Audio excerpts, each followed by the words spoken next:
multi-year palatial estate known as Globe Life Field. This is game 2 of a 3-game series between the Kansas City Royals and the Texas Rangers. A Texas victory in the opener last night by a final of 9-4. Adam Amin, AJ Pierzynski, glad you're with us. Listen, I know a lot of Rangers and Royals fans are well aware of these two teams' place in the standings, but there are two guys to at least focus on. That's what we'll do right now. And for the Texas Rangers, there is a budding star sitting in their outfield right now in Adolis Garcia. Well, that's an understatement. This guy didn't make the team out of spring training.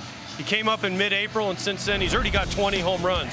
Imagine if this guy would have got the extra 2 weeks. He could be up there near the league leaders with Tatis and Guerrero Jr. But this guy has been a ball of energy since he's gotten here. He hits home runs. He brings excitement to the Texas Rangers lineup. He was Rookie of the Month in May for the Rangers. This guy's rookie ranks are right there with everybody, and he's got a real shot at Rookie of the Year for the Rangers. He's played really well defensively as well, so really good signs in the outfield for Texas. On the other side for Kansas City, they're still within somewhat of a striking distance if they can get hot, which they've done earlier this year. But somebody who's been hot, especially this month, is Salvador Perez, a veteran catcher. Well, he's been hot his whole career. This guy's had an amazing career, and he is the heart and soul of the Kansas City Royals. Nobody will argue that. Yeah, wave him, wave it, Salvi, because you have been on fire in June. 8 home runs in June. This guy plays every day, and as a catcher, I respect nothing more than a guy that takes it every day behind the plate. He hits for power, and he is the unquestioned leader of the Kansas City Royals, and you love it, and I love it when catchers get hot at any time, but Salvi is on fire, and they need him to be if they're going to get back in this race for the Royals. One of the most aggressive swingers in all of baseball will get a crack early at a man he's seen a lot of. That's Kyle Gibson, who has been the Rangers' best starter, especially here at Globe Life Field. The Rangers are 7-0 at home when Gibson takes the ball this season. We'll have the Rangers and the Royals. Game 2 of this 3-game series between these two clubs. On the other side, it's first pitch from Globe Life.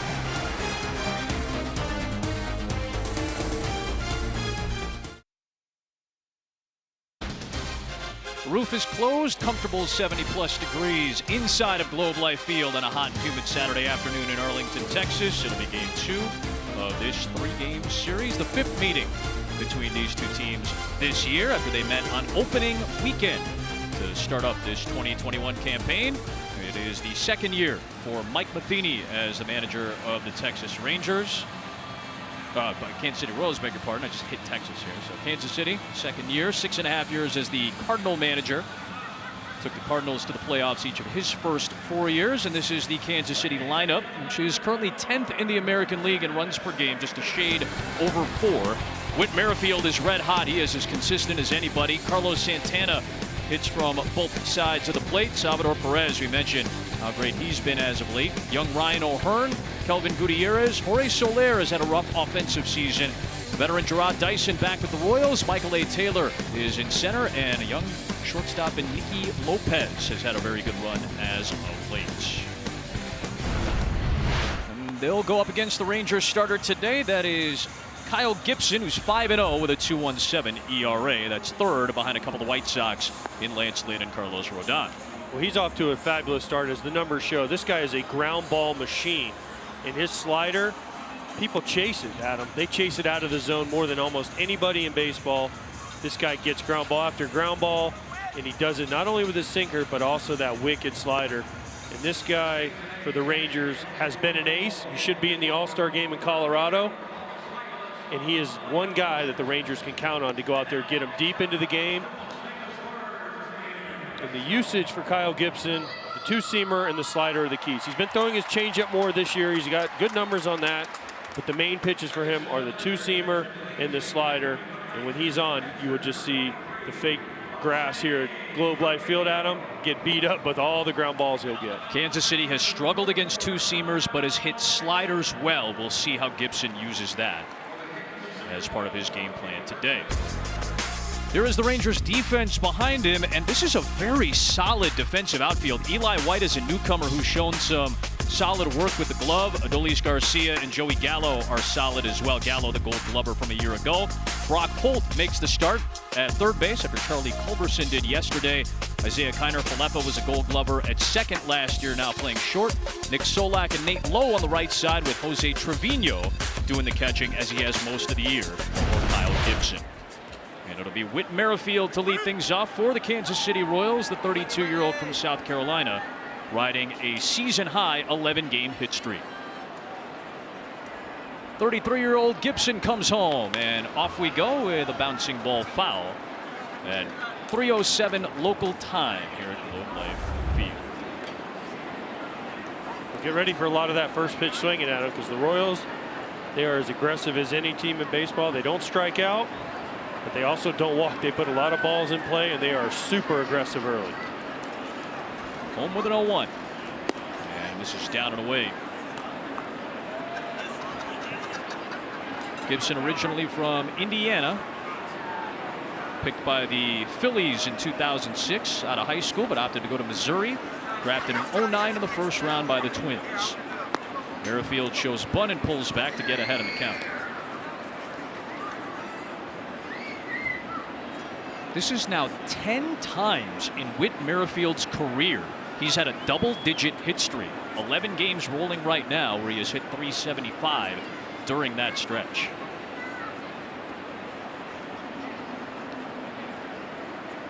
(2-1). Just missed low and away, and Merrifield ahead 3-1. We showed Gibson's numbers. The one inning he has struggled in has been the first inning. 9 of his 20 earned runs have come in the first inning. If he can survive the first inning, he's almost untouchable after that. Merrifield strokes one into the netting, foul to run the count full. This season, both of these teams have struggled in the first inning from their pitching staffs. The Rangers have allowed the most first inning runs this season, 66 of them. Kansas City has allowed the second most in the American League with 54. Payoff. Merrifield hits one hard towards center field, but a great jump by Adolis Garcia in center. This is what we talk about with his defense. He's a phenomenal athlete. And in a ballpark like this with its big outfield, this is the perfect guy to have out there. Watch his jump. First step, drop step, right directly to the ball. And this ball left the bat. Adam, I thought for sure that's a base hit. Maybe a double, possibly a triple with Merrifield's speed. Garcia, he just outruns the ball and keeps him off base for the first out. Huge to keep the league leader in stolen bases off the base paths in Merrifield. So he's retired, and Carlos Santana to the plate with the bases empty. Switch hitter batting left-handed. Will take a strike. There's one guy on the Royals that doesn't swing. That's right. It's Carlos Santana. The rest of these guys are up there. First pitch, good pitch they see, they're swinging. Carlos Santana, he walks, he accepts his walks, he loves walking. There are times I think, man, he just doesn't want to swing. Swing here and bounce it foul. Joey Gallo leads Major League Baseball in walks. He'll bat for the Rangers in the 4 spot. Then it's Yasmani Grandal of the White Sox, and then there's Carlos Santana, who has walked 50 times this year, including once last night, and an RBI double last night as well. Down on the count 0-2. And good off-speed pitch for the strikeout. Kyle Gibson likes the slider. He likes the changeup. Opponents struggle with those pitches. Well, this is the slider we talked about when he first took the mound. Out of the strike zone. He gets more swings and misses than almost anybody on that pitch. And it's because of the depth. His depth and the movement has changed on his slider a little bit this year. He goes a little bit more side to side than down. But that's the pitch. When he is on, nobody hits that. Everybody chases it. With 2 up and 2 down for the red hot hitting Salvador Perez. And that is classic Sal. The most aggressive swinger in Major League Baseball, depending on which day you look at the statistics. He is in the top 3 all season long in aggressiveness. And he has passed his power average for a normal season already. 18 home runs for Perez. And he strokes one deep down the left field line, but hooked it. 0-2. What a great start for Salvi. 74 games already, 18 home runs. The OPS over his career average is up almost 100 points. He's doing everything he can to try to keep the Kansas City Royals alive in this season here, but he needs some help. He needs some other guys to step up, Soler and Dozier and some of these other guys, but Salvi still doing it behind the plate. 5-time Gold Glover, 3-time Silver Slugger winner. Will take a curve in the dirt. Not even Salvi can swing at that.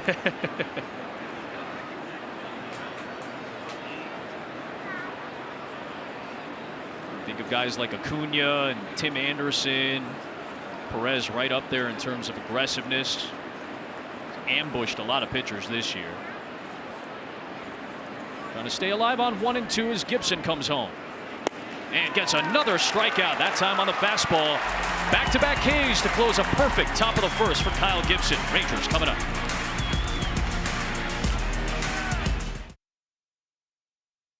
No score to the bottom of the first, and the Rangers coming up. Their offense put up 9 runs and double-digit hits last night. They're 13th though in the American League at 4 runs per game.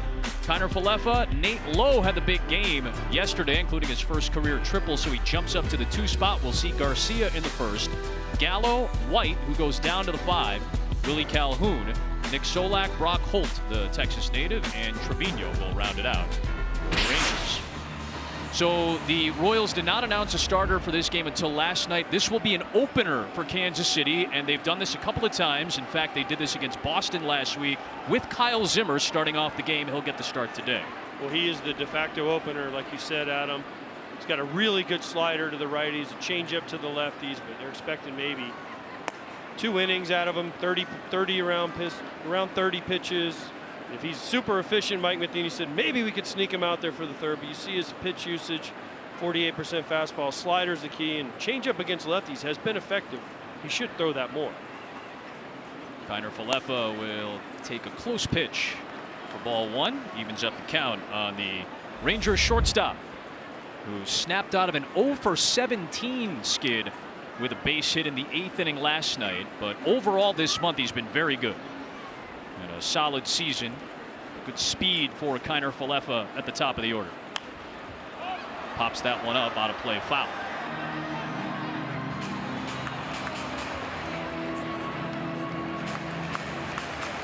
See his numbers this year among shortstops in the American League.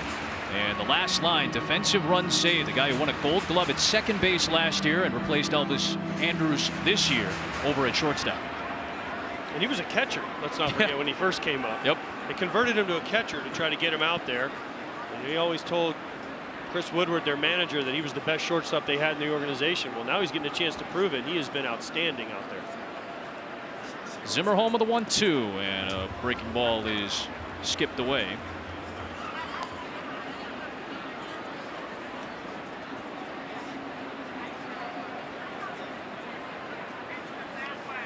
Falefa's played multiple positions.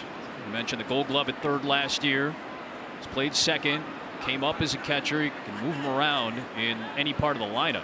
He's earned the leadoff spot though, as he floats one into the grass beyond first, and it's grabbed by Whit Merrifield for out number 1. Kansas City defensively has been solid as of late, although an error last night. Dyson, Taylor, and Soler, plenty of speed to Dyson and Taylor in particular.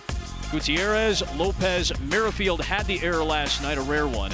And Santana at first, and of course, as you mentioned, the 5-time Gold Glover, who's very aggressive behind the plate, and that's Sal Perez. They're on the base paths, watch out.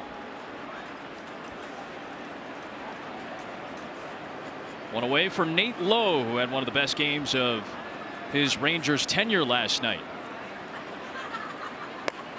Fastball upstairs to start. 3 for 4 with his first career triple. He drove in a couple of runs on the triple.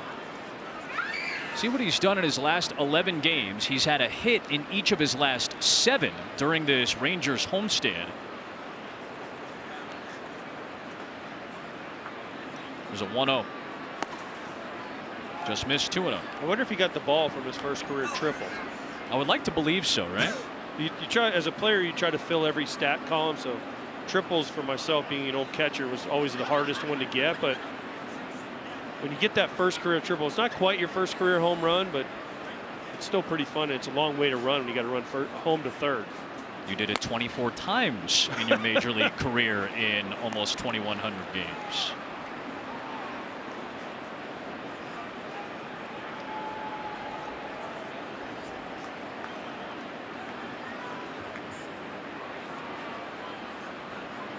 Zimmer, 29 years old, from California, born in San Francisco, grew up in San Diego, and then went to college at USF. His 3-0 is low, and it's a 4-pitch walk to low.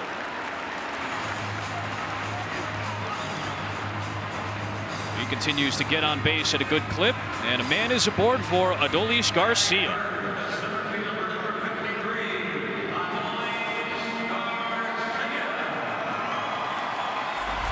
Garcia has been a revelation for the Rangers. Like we said in the open, didn't make the team out of spring training. Comes in on a minor league contract. They bring him up, and all he's done since then is just bang. And he swings early at him, so heads up. He kills hard stuff. Good matchup with Zimmer, who throws a lot of hard stuff. First offering, and he'll watch a fastball for a strike.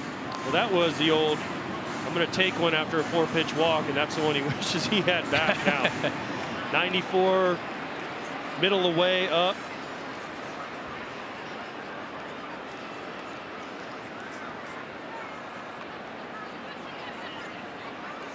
There's the big cut, and Zimmer got him to chase one out of the zone. 0-2. And that's why he wishes he had that first pitch back. Right. You take the 94 center cut, and then you get this nasty slider here. You think starts out as a fastball, thigh high, and ends up in the dirt.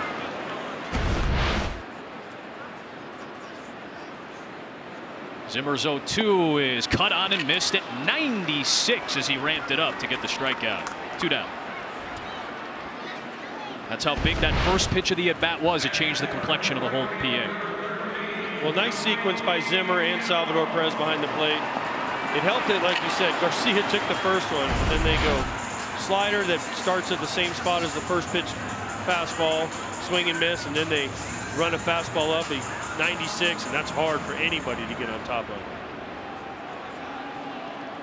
So Joey Gallo will come to the plate with 2 outs and a man on. Just a .218 average, a little bit better as of late, though, as they'll check on Lowe, who has stolen 4 bases. Gallo, high walk, high strikeout, high power. It's been the MO for him since coming to the major leagues. Reverse splits for his career, but he hits both righties and lefties well with power. In particular, left-handers for a lefty batter. We'll take a close high pitch, and it's ball 1. Well, the king of the 3 true outcomes out of him, Joey Gallo. Leads the AL in walks, like you mentioned, second in Ks, huge power, high on base, low average. Kind of the prototypical player that all the GMs are looking for right now in Major League Baseball.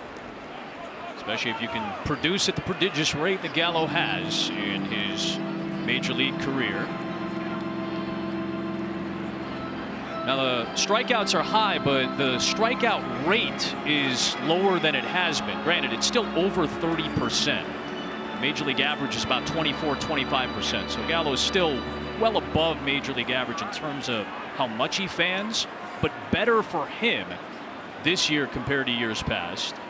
He's putting the ball on the ground a little bit more this season and going the other way a little bit more this season.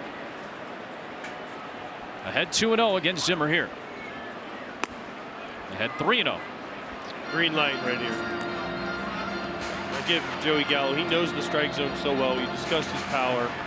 I'm giving him the 3-0 green light. If Zimmer lays one in there, I'd like to see how far Joey Gallo could hit it. Has had 2 home runs on a 3-0 count in his major league career. Thought about pulling the trigger, but he'll take one for a strike. Fewest at bats per home run. So how often you hit a home run? McGuire, Ruth, Bonds, Judge, and there's Joey Gallo with some impressive company. Those are some names on that list, to say the least. And some like 2,000 home runs almost on that list. He'll take low. Another walk. It is the 59th of his season to lead Major League Baseball. 2 walks issued by Kyle Zimmer in this bottom of the first inning. And there are 2 aboard for Eli White.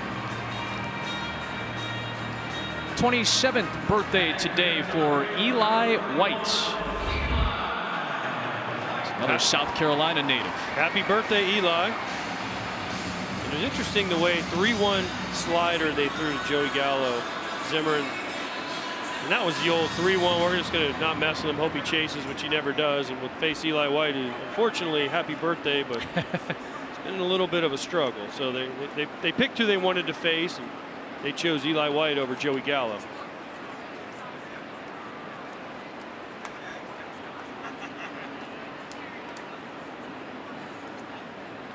Swings at the first offering and dribbles it foul.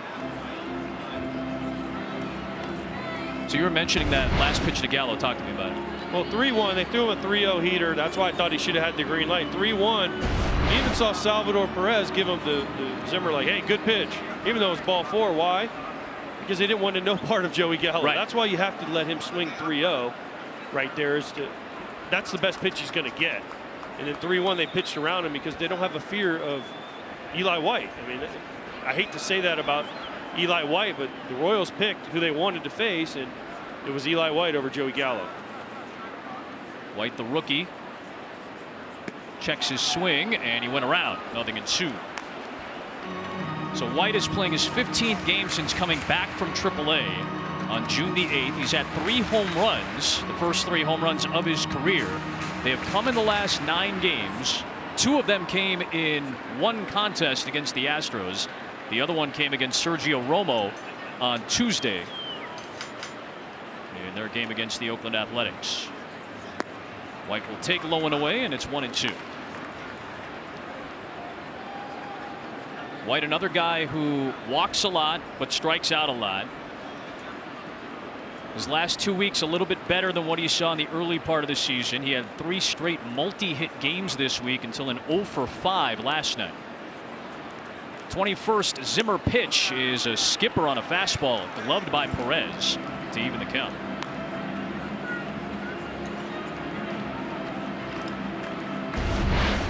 Did he slip right here? Just yanked it, I think. A little frustration from Zimmer. He knows he has Eli White 1 and 2, and he's trying to paint the outside corner. Instead, he yanks it, loses his balance, just overthrown a little bit on that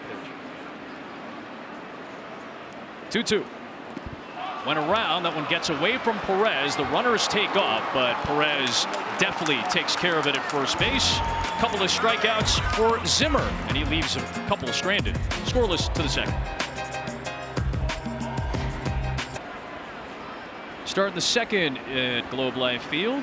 No score between the Rangers and Royals, and Ryan O'Hearn will lead things off for Kansas City against Kyle Gibson. With the shift on, he'll take a first pitch strike.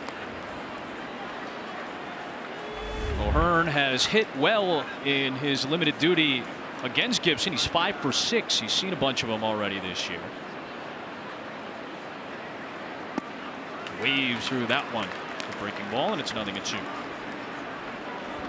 They are looking for power from O'Hearn. 5 of his 14 hits are home runs this year. That's what he did when he first came up. Struggled a little bit last year, and early this year was demoted, but he's back here and in the middle of the lineup to try and go deep. O'Hearn has hit 5, as you mentioned, in just 24 games. Came back on Tuesday from AAA Omaha. Chris Bubic is going to be the main man in this piecemealed pitching staff on this Saturday afternoon for Kansas City. He's loosening up. Pitched well against the Yankees this week. 1-2 on O'Hearn, and he waves through. Gibson mixing up the speeds well. He has spanned 3 straight. There's one away in the second. And after striking out a couple after the top of the first inning, Kyle Gibson went through what a lot of pitchers are now going through this week. It's like your standard TSA check as you're going to the airport. Check the hat, check the glove, check the belt. Chris Conroy, Ben May, Pat Hoberg, and the crew chief Ron Culp are the umpiring crew today. Quick check on Gibson. He was good to go. Same thing happened to Kyle Zimmer after the bottom of the first. Here's Kelvin Gutierrez. I love Gibson's wry smile he has. He knew it was coming. Everyone's seen the highlights of it, and he knew what was coming. Pitchers don't want to use sticky stuff. They're not allowed to use sticky stuff. They're going to have to find new places to hide it because they always check the same places. Boy, that breaking ball was way out of the zone, and Gutierrez, who has really struggled as of late, chased it. He is 1 for his last 26, including a strikeout in the 8th inning last night when he entered the game.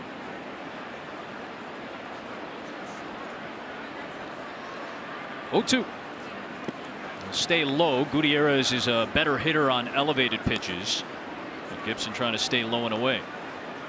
He's also a better hitter on fastballs, and hence why he's gotten all breaking balls. Yep. So far, this is bad because Gutierrez is not a good breaking ball hitter. Gibson knows that. Trevino knows that. Tried to check. He could not. Goes around. That is 4 straight strikeouts for Kyle Gibson. 2 down.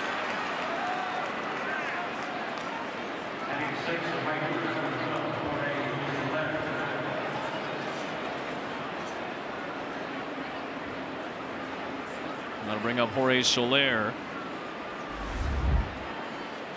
Guy's been getting on base at a decent clip this month, but the average is surprising and disappointing. Well, it's the worst in the American League, so disappointing, yes. Especially for a guy who obviously had such a great power season a couple of years ago, led the American League in home runs. First Kansas City Royal ever to lead the American League in home runs. The numbers just have not been there. A 1-0. Tried the corner and just missed. You mentioned the walks are up, yes. But it's sometimes, yes, and I know Soler is in the lineup to try to hit home runs out. Right. He's there. He's led the league in home runs, but you'd think at some point I just got to accept a single to right, hit a. I mean, he has the entire right side open. Just 2-0 right here. He's going to come out of his shoes if he gets a pitch, but that was auto take, right? 2-0. He probably thought, okay, here comes a slider, which Soler has struggled mightily against this year. Yep. Gibson has one of the better ones, so he just auto took instead of swinging at a bad one. But he has the entire right side of the field. Why not just go up there and say, okay, I'm going to give away a couple of bats here and try to get back everything in line and hit a ground ball to the right side. Easier said than done. But it takes away that swing. Yep. Right? That swing right there is the one you want to avoid. He's laughing because 2-1 slider again. Well, why would you not throw him that pitch if he's going to? That was actually a changeup, even better. So that's why he's laughing. He's like, man, Gibson's got this nasty slider. Throws me a changeup to one. Last thing Soler's looking for. Now he's got everything he wants. Trying to strike out the side in the second. Gibson home with a 2-2. Got him. 6 up, 6 down. 5 strikeouts consecutively. All 3 in this frame. O'Hearn down swinging. Gutierrez down swinging. And the struggles of Jorge Soler continue. Frozen.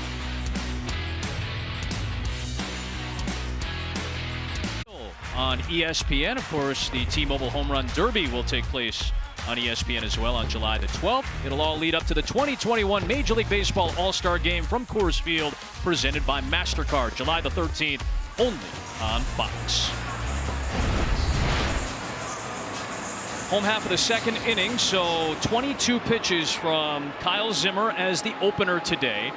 And he'll give way to the left-hander, the number 40 pick in the 2018 draft out of Stanford. That's Kris Bubic, who last pitched on Tuesday and was excellent against the Yankees, 7 up and 7 down. And Mike Matheny wants him to build off of that. Bubic, fastball, changeup, curve, mostly fastball, changeup, about 50-50 with the hard and off speed. A funky delivery. You'll see his arm action is a little bit different than what you normally see. Well, he really rears back on that. Velocity isn't outstanding, only 90, but he relies on deception, and as all crafty lefties do at him, a good changeup. We'll deal with Calhoun to begin this bottom of the second inning. And Willie skies it. Perez giving chase. He'll run out of room.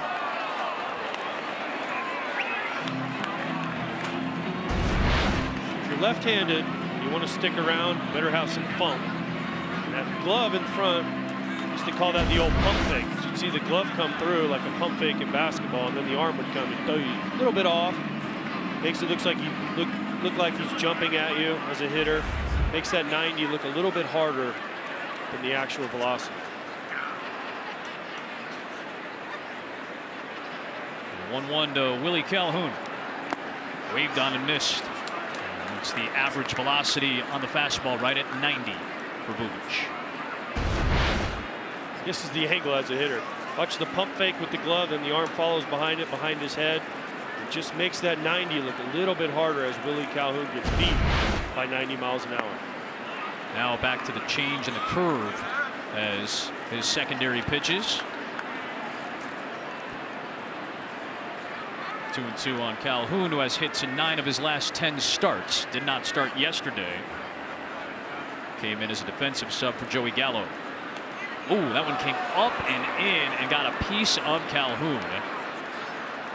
On appeal down to third base, no swing, says Ben Mays, so it'll be a hit by pitch, and Calhoun will take first base the hard way.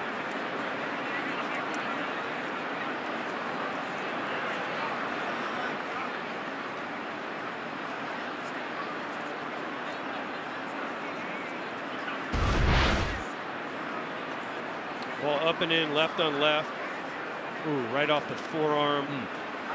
Did not swing. Good call by Ben May down to third. Like a changeup that gets away, and as a hitter, you start opening up, and the ball just traces at you. He is in some pain. Yeah. I had that happen to me. I broke my wrist on something similar. And you're like, oh, it's only 80 miles an hour or whatever it was. If it hits you in the right spot, it doesn't matter how hard it is. It hurts. He is in obvious pain. Lucky the trainer down there is looking at him.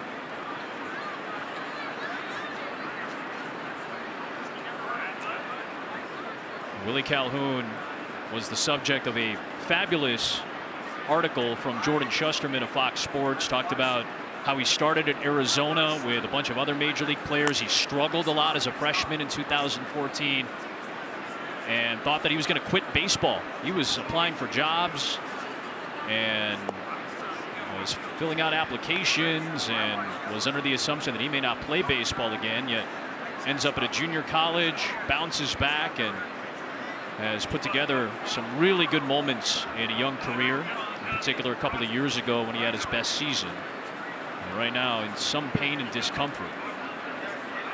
It's already a fairly short bench, only 3 bench players available for both of these teams as they carry the extra pitcher. Chris Woodward, the manager, checking on Calhoun, and it looks like Willie's going to stay in the game and tough it out for the time being. It sure didn't look like, it almost looked like they talked him into staying in the game. They're like, hey, we only got 3 guys on our bench. Maybe. You're the DH. You can at least run the bases. We'll reevaluate you after you run the bases, maybe. Yeah, again, he's not playing in the outfield. He is DHing today. Carlos Santana looked over and was like, hey, I've been there, young fella. I know what it's like. Don't rub it. He's rubbing it.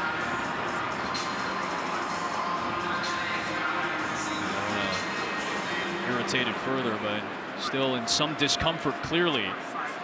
As he's aboard at first, Bubic was throwing some warm-up tosses in between. And now he'll face the righty Solak.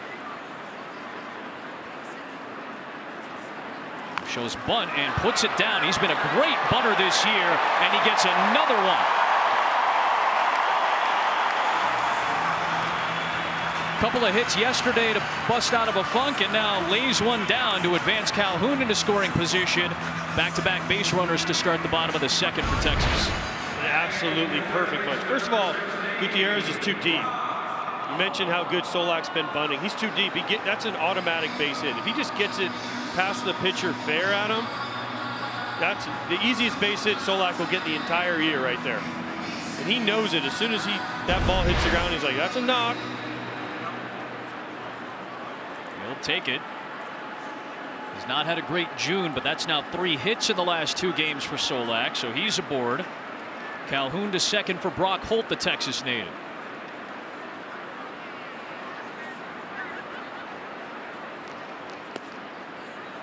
And a strike.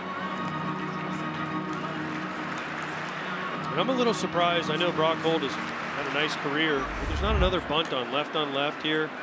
You got your ace on the mound if you're the Rangers. The bunting has gone away. I get it. But Brock Holt can handle the bat. Bunt him over and give Trevino a chance on deck to get Kyle Gibson a lead. Solid situation for Texas brewing early. And a ball and a strike on Brock Holt, 33-year-old who went to high school at Stephenville, about 90 miles southwest of where we're at Globe Life Field. Went to Navarro College in Texas before transferring to Rice. Was drafted by the Pirates 11 years ago after he finished up as an Owl. Minor league deal with the Rangers this season after he split last season with the Brewers and Nationals. Had a big RBI earlier this week against the A's in a back and forth game. Go ahead RBI late in the contest a couple of nights ago. He'll take a strike and it's 1-2.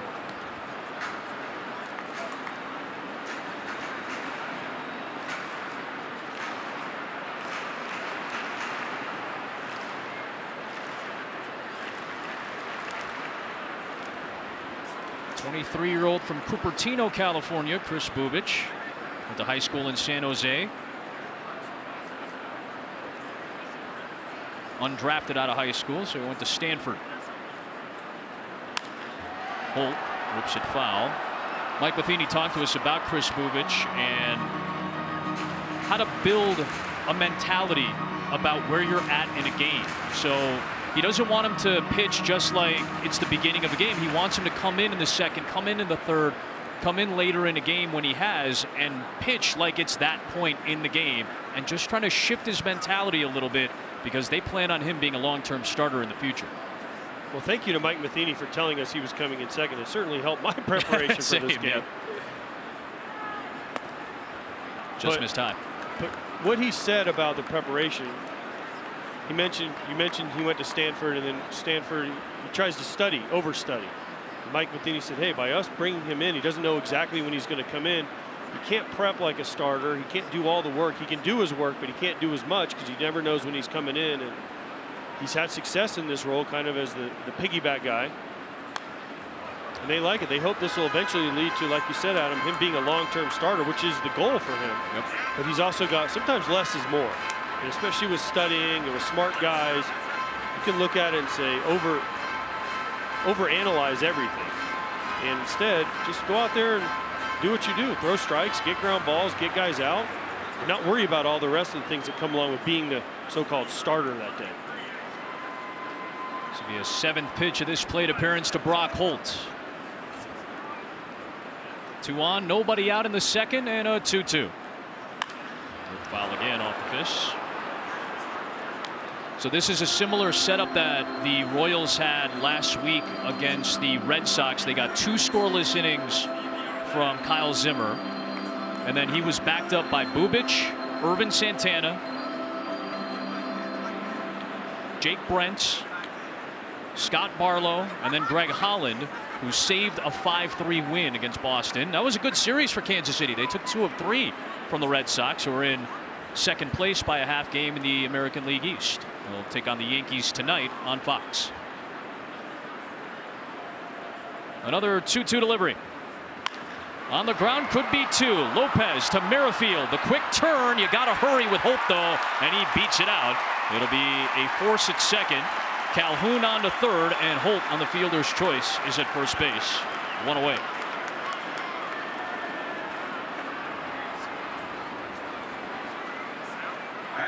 Nice hustle by Brock Holt to beat the double play. Really good at bat. Hits this ball hard right at the shortstop. They did everything right. Brock Holt just beats it. Still gives the Rangers an opportunity with a runner at third and 1 out.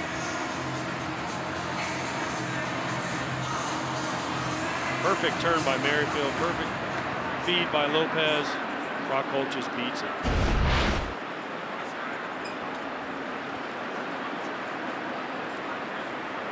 So Holt's aboard, and here is Trevino.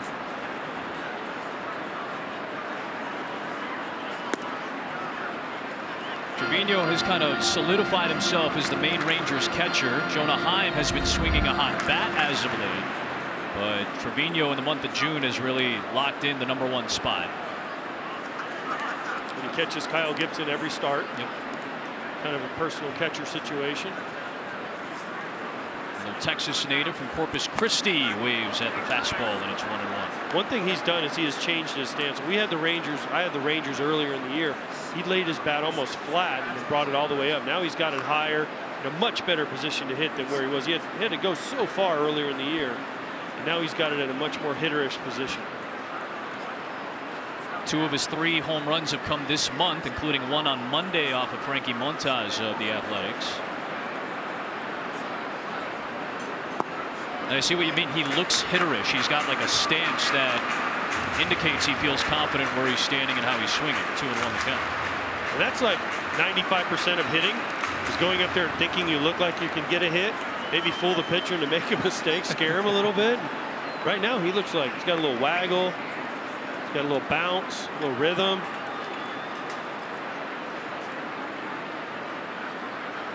As he waits on a 2-1 off the fish and foul. Trevino, as you mentioned, at the home run this week against the A's in a good series, went 4 for 12 after he had gone 3 for his previous 33. So a good showing this week against a divisional opponent. Look for him to get a couple changeups. I bet he gets 2 changeups in a row, even if one's a ball. He has struggled against changeups. Bubic has a good changeup, so Salvador Perez sets up in. So I was wrong. Try the high fastball, 3-2. So 3-2 here. Bubic's best pitch probably is his changeup. Like I said, Trevino struggled on changeups. Brock Holt should be on the move here, trying to stay out of the double play. So if he gets a good pitch down, Trevino might swing through it. We'll get to see Salvador Perez take a shot at maybe throwing out Brock Holt at second. Changeup's been the best strikeout pitch for Bubic this year. That one hit hard towards the gap, left center field, and it will get down for a base hit to score a pair.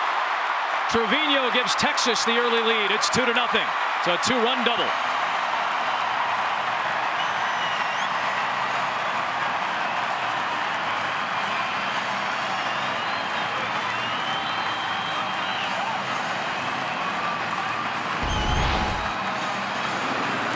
Really nice swing by Trevino. Super short. Gets to this inside heater easily. Shoots it in the left center field gap. Brock Holt off on the pitch, scores easily once this ball gets to the wall. Really good at bat by Trevino. Really nice swing. 2-0 Rangers. If I'm him, I'm saying thank you, man upstairs, for not throwing me a changeup at any point in that at-bat. Once I got 2 strikes. Back to the top, and Kiner Falefa, who popped out his first time. He's got Trevino at second and still only 1 out. And he's at 1-0.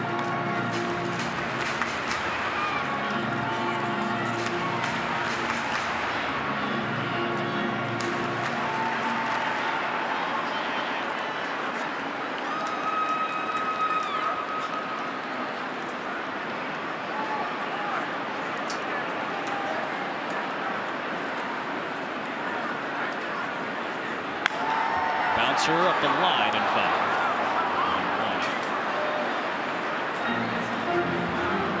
1-1. This is not an easy park to hit home runs in. Globe Life Field in its second season. You see the copious amount of space in the outfield, but what that does open you up to is gap shots. And that's what Trevino just picked up to give Texas a 2-0 lead. What a beautiful place. Yep. Great job they did here in Texas with the new stadium. And the best part is there's a roof. It's 140,000 degrees outside. There's a roof. Air conditioning. There's a 1-1. I did plenty of 103, 106, 102 degree first pitches over at Globe Life Park across the street for many years. And it's nice to be here. My first trip, I know you got to see a little bit of the playoffs here last year. It's a beautiful place. We used to take the field when I played for the Rangers in 2013, and we'd look up at the scoreboard and it would say 107. It was 7. They just shake your head and go, well. It was 7:15 at night and it was 107 on the scoreboard. You're like, oh boy.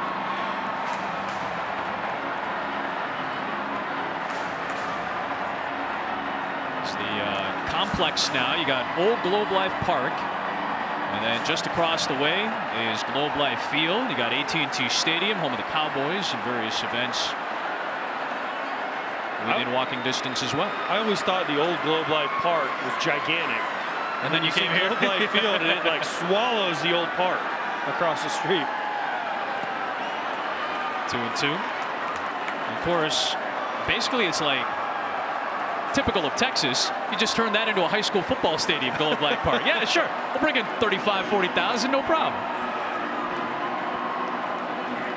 An XFL team over there as well, whenever the XFL returns. And done a nice job here in this DFW area. Of course, the home of the World Series and NLCS last year. The Dodgers beat the Rays for the World Series championship on this field. Another 2-2. Kiner Falefa lines it to Soler, who got a good jump on it. The tag from second base. Trevino is there. Into third he goes. 2 away. Good base running by Trevino.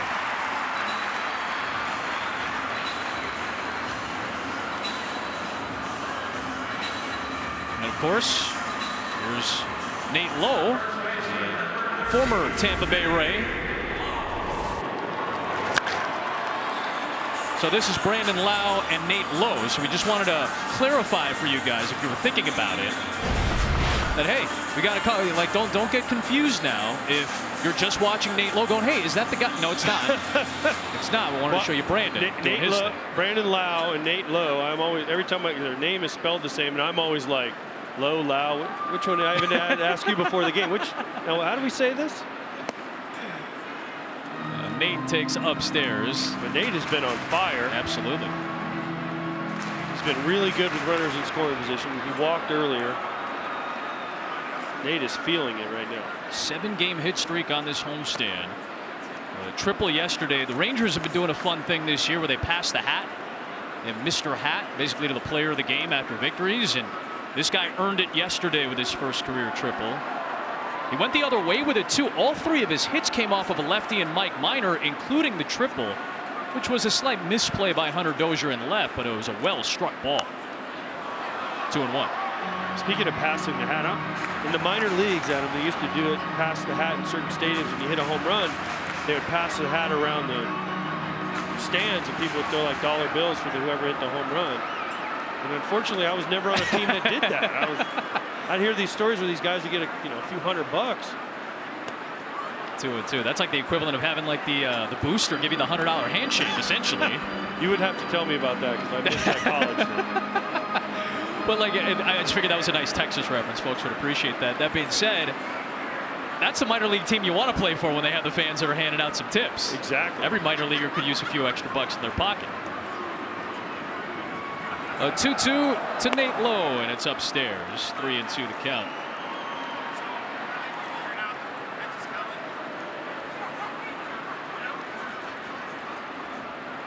Trevino's double has put the Rangers on top.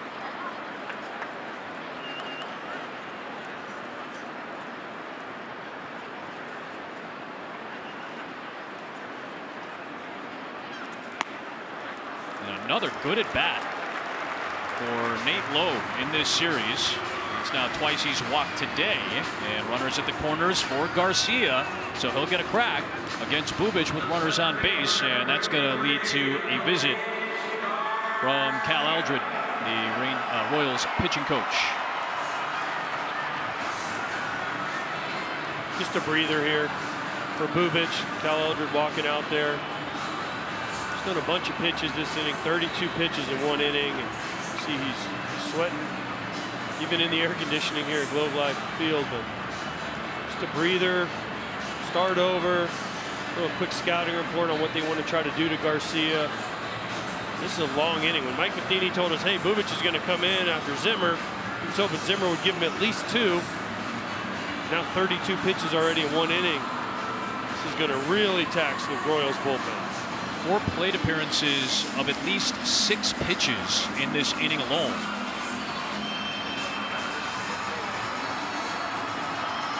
So now Garcia will get an opportunity.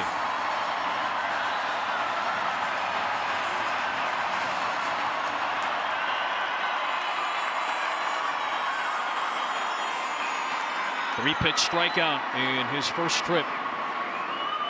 2 on, 2 out for Garcia. Shift is on the left side with 3 defenders. Big hole on the right. First inning he faced Kyle Zimmer, and the first pitch kind of set up the at-bat. Well, he should have swung at it. 94 right down the middle. Then he gets a slider, nasty slider, and then they climb the ladder on him, get a 3-pitch strikeout. I promise you, Adolis Garcia wants that first pitch back. He'll have nightmares about that in his sleep. Why did I not swing at that first pitch?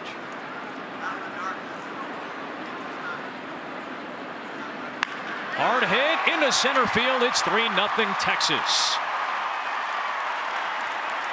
Stopping at second base is Lowe, and Adolis Garcia with 54 RBIs this season. And he smoked that ball over the shift in Merrifield. Gets the changeup. It's up. See Perez's glove go from the ground up to about thigh high. And Garcia smashes this ball. 107 exit velo. They had the defense in the right spot, but Merrifield better grow about 6 extra feet if he's going to catch that ball. That ball was smashed.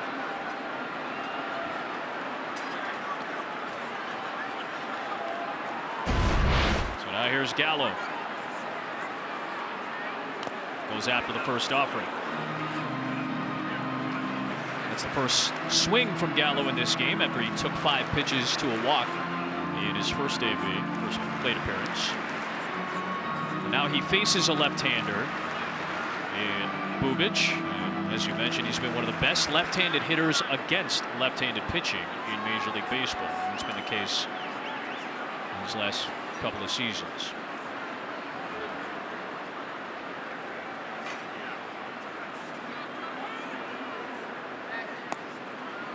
Just clipped the corner. 0-2 on Gallo. There is action already behind Bubic in the Kansas City pen. That's Irvin Santana. Veteran getting loosened up, as you mentioned. We may see a similar line of pitchers as Kansas City put out a week ago. 0-2. Tried that same corner with the fastball and just missed. They're going to have to use a piggyback on their piggyback. Yeah, weren't expecting to have. And again, we don't know how long Bubic is going to go, but just it's been a laborious second inning and first inning of work for Chris. Well, 37 is the key. You never want to see a pitcher get over 40 in the inning. That's when bad things can happen. So they want to protect this kid. This will be. I firmly believe this will be his last hitter. Even if he gets Gallo out, 40 pitches in 1 inning. You can't have him go in there sitting and try to come back out. That's tough for Mike Matheny. And you have Irvin Santana who's down there. He's a veteran guy. He'll give you innings. He'll throw strikes. You just don't want to see that number keep climbing. Bubic just 23 years of age. Guy that they have long-term plans for. Here's a 2-2 to Gallo. 3-2. Gallo is down 0-2, as you said earlier. AJ sees the strike zone well, knows it as well as any player in the league, and has run it full. So we discussed last time 3-1. He took a slider. They pitched around him. This time, will Bubic, being a lefty, challenge him, or will they do the same thing and try to get him to chase? 3-2 delivery. Runners go, and he laid off of it. The changeup upstairs, and after 40 pitches in this second inning, Mike Matheny has to be a little more anxious about the decision now.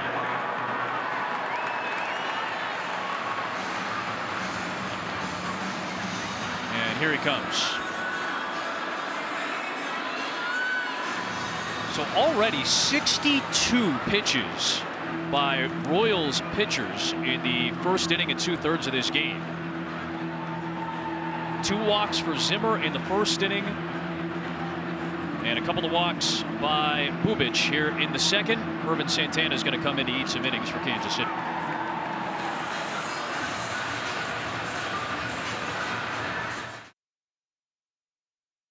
initiative to highlight the fun and accessible ways to play the game for all. You can find a league near you. Go to playball.org.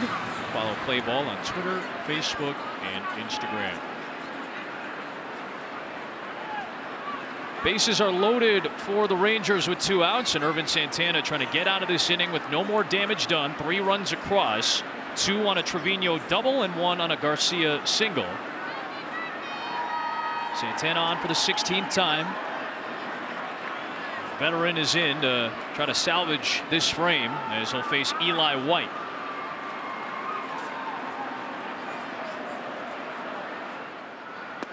First pitch in there, and that's what Santana does. He's a strike thrower. He's in there to eat innings and eat a lot of them right now. He's mostly fastball slider, about 50-50 now. This guy used to be one of the hardest throwers and one of the best sliders you would ever see, but as he's aged, his velo's dip. He's still got a really good slider, and he knows how to get through innings, and he will throw strikes. 1 is tapped foul, quickly 0-2.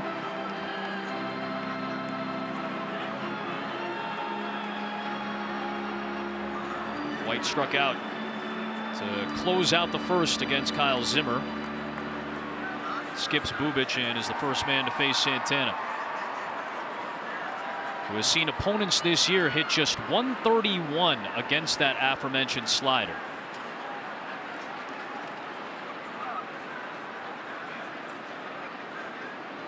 Bases loaded, 2 outs in the second. There's the slider that misses low, and White laid off.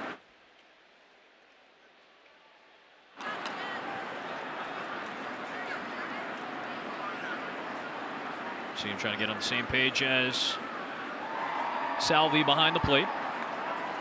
Which signs to go with runners on base.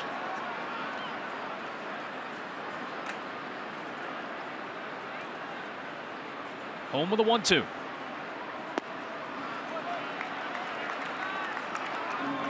Ervin Santana, now 38 years of age, from the Dominican Republic. All-star a couple of times with the Angels, and then again in 2017 with the Twins.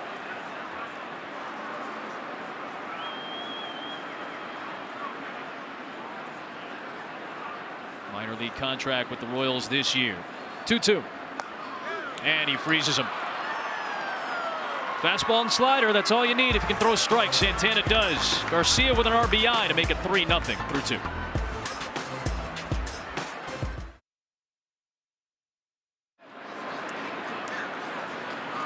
You got it.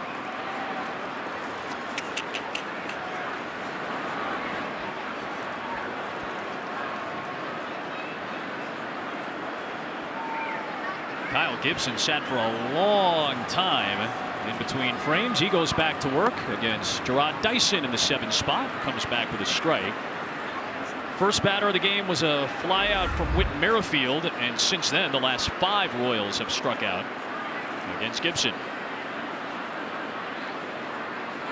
Gibson to the veteran Dyson, and it's quickly 0-2. So right now Dyson with, beg your pardon, Gibson with 5 straight strikeouts. It's halfway to the major league record, which was tied yesterday by Aaron Nola of the Philadelphia Phillies. Tied Tom Seaver's record of 10 straight strikeouts, and did it against the New York Mets. Those two are back at it today. Zach Eflin and Jacob deGrom in that matchup. Home with an 0-2.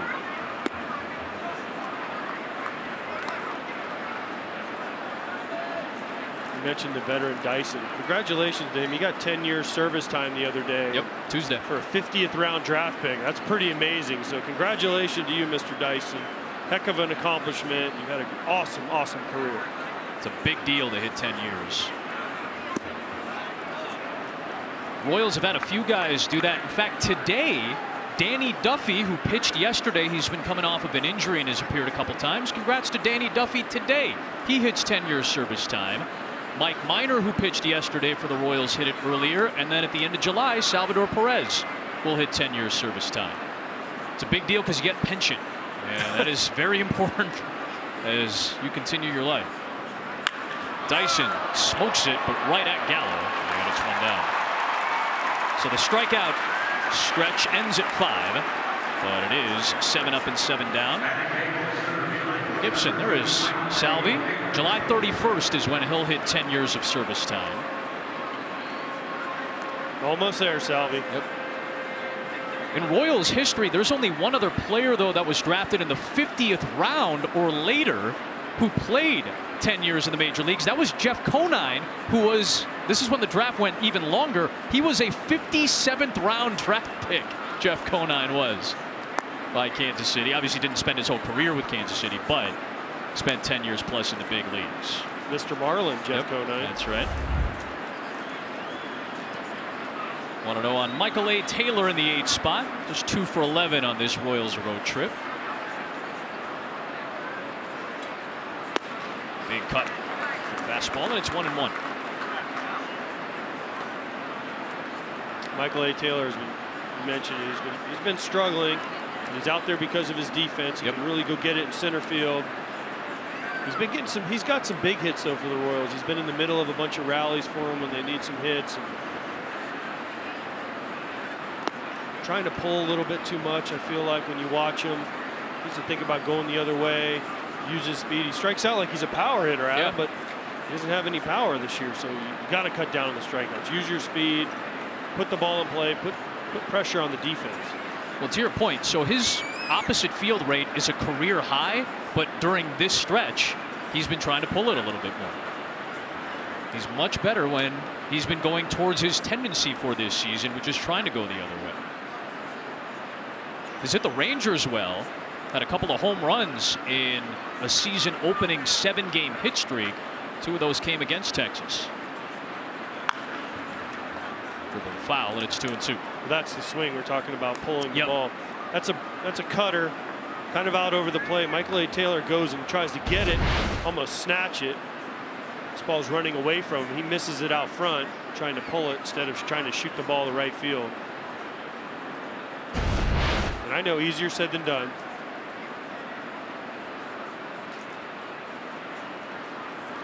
He's going to get a changeup right here. On a 2-2, and it floats low. Interesting pitch selection right there by Gibson. Not the slider that he gets a ton of strikeouts on and swing and miss, but changeup. He's thrown a couple nice ones to righties and gotten some swings and misses on it, but right there, why not just go with the old slider and punch him out and move on to the next guy?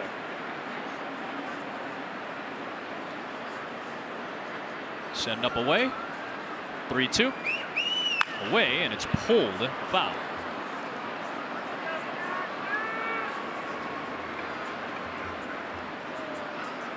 Gibson is a ground ball pitcher. He's been a sinker ball guy most of his career. 35% of the time it's a sinker. He's added a cutter the last couple of seasons, so you add that into the fastball mix. He likes that on 2 strikes, but opponents have hit it fairly well. Got him on the inside corner. Not sure if it was the perfect spot for it, but it clipped that corner, and it's a strikeout. Number 6 already through 8 batters. You think you have to always throw the perfect pitch to get a strikeout? No.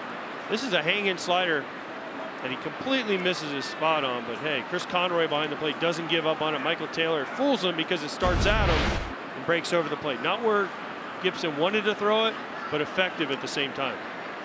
And Trevino is an elite pitch framer. There's Nicky Lopez in the 9th spot. We actually have on these 2 rosters 2 very good ones, or on this roster 2 very good ones. Trevino's excellent. Jonah Heim has also been a very good pitch framer, so that's helped pitchers like Kyle Gibson who like to use the edges of the strike zone. Guys who steal strikes. Or in AJ's case, he would probably say, no, they were strikes anyway. We're just showing that they were already strikes. That's maybe the nicer way. That's the catcher's perspective on how to say that. Oh, yeah. That whole framing thing, I'm still trying to figure it out. I want to know who quantifies that. Like, that balls that could be strikes are not called. I mean, yeah, I think what it is, too, like the simplest way to say it is on Major League average, this pitch in this location is called a strike X amount of time, and these catchers elevate that percentage. I think that's the easiest. But doesn't it depend on the umpire, the pitcher, I think so. I think the weather, all of that the does. humidity? Absolutely. Well, I definitely umpires. think it definitely depends on strike zones, but I think by some standard that has been quantifiable. Yeah. So say you get a guy like, and I'm just going to throw this guy out there, Doug Eddings, who usually has a bigger strike zone than most, right? He's going to call more strikes no matter who the pitcher is or the catcher is, or compared to a guy like the old Tim McClellan, who would not call a ball off the plate. I mean, it had to be all on the white, and he would not call it. So if you get, say, if you're Trevino, and I'm not dismissing the skill at all, it's a very valuable skill, but if you get Doug Eddings 10 times, you get Tim McClellan once, guess what? You're going to get more strikes. That's fair. That went out of the zone.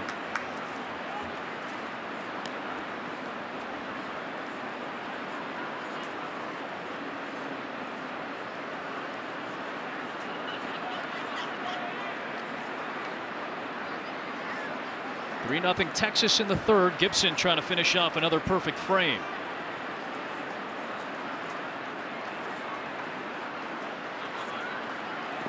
Two and two.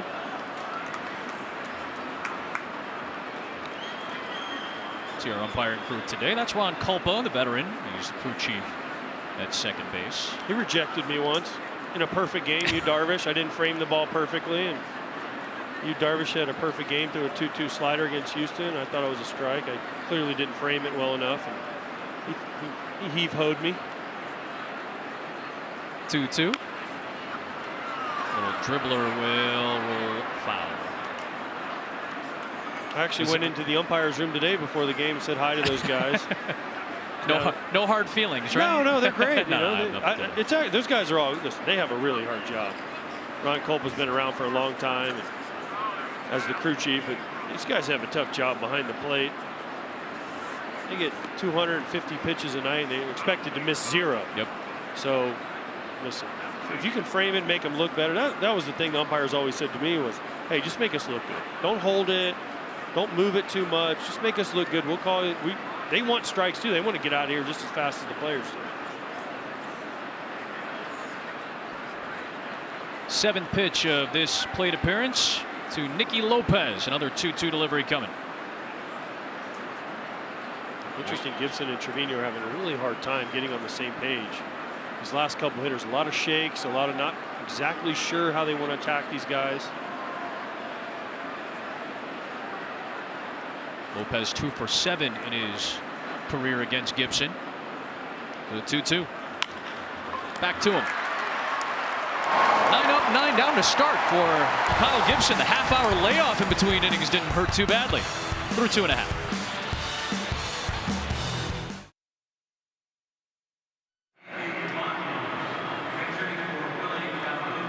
So if you're just joining us, in the second inning for Texas, 9 batters came to the plate. The first one was Willie Calhoun, who was hit by a pitch and scored one of the 3 Texas runs. He was in clear discomfort and pain. Had to leave the game after he stayed in to finish off the frame and score the run. So Andy Ibanez, rookie, is now in. This was the pitch that got him forearm area right there near the wrist. He's in a lot of pain. Took a few minutes with trainers, stayed in to run, and is now done. As Ibanez comes in against Irvin Santana, who faces his second batter in relief. And it'll be Ibanez here with a 1-1 count. Ibanez, a 28-year-old from Cuba, who debuted in May for the Rangers. I like it. Irvin Santana's trying to get this game moving. Yep. Ibanez trying to slow it down. Think about Irvin Santana. He doesn't waste time between pitches. He's ready to go.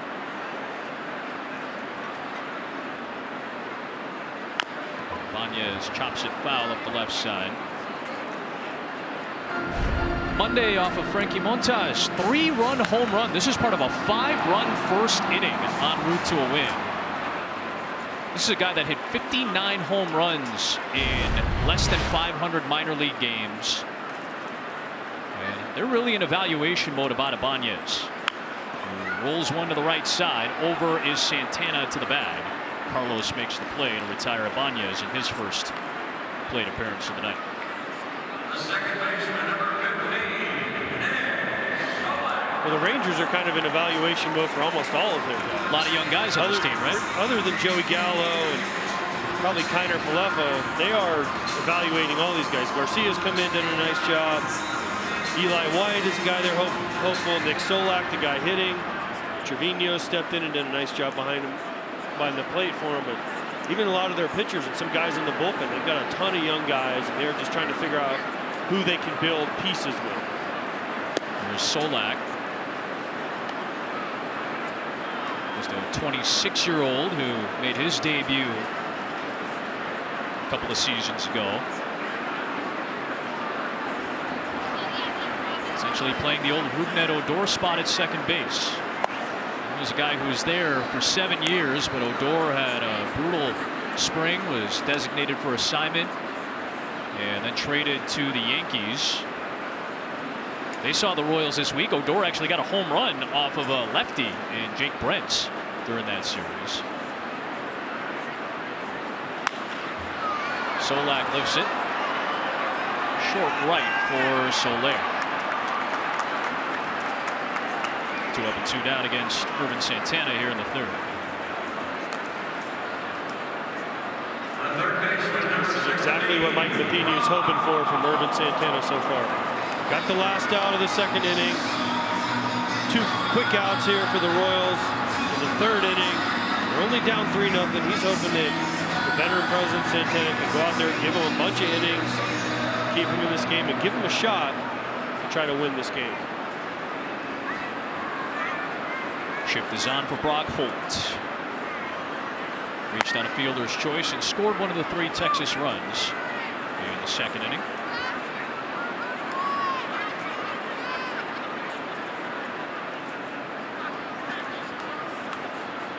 There is some versatility for Texas. They've got a lot of young guys that can play multiple spots, and then obviously you got a super utility guy in Brock Holt, who has been mostly playing third base and DHing this year, but obviously you guys play just about every spot in the field. 1-1. 1-2. I like that swing by Brock Holt. Yep. The shift's on. Santana's not going to overpower him. Throws him a breaking ball out over the plate. Trying to go to left field. Gets it a little bit too deep though. Shoots it off the net.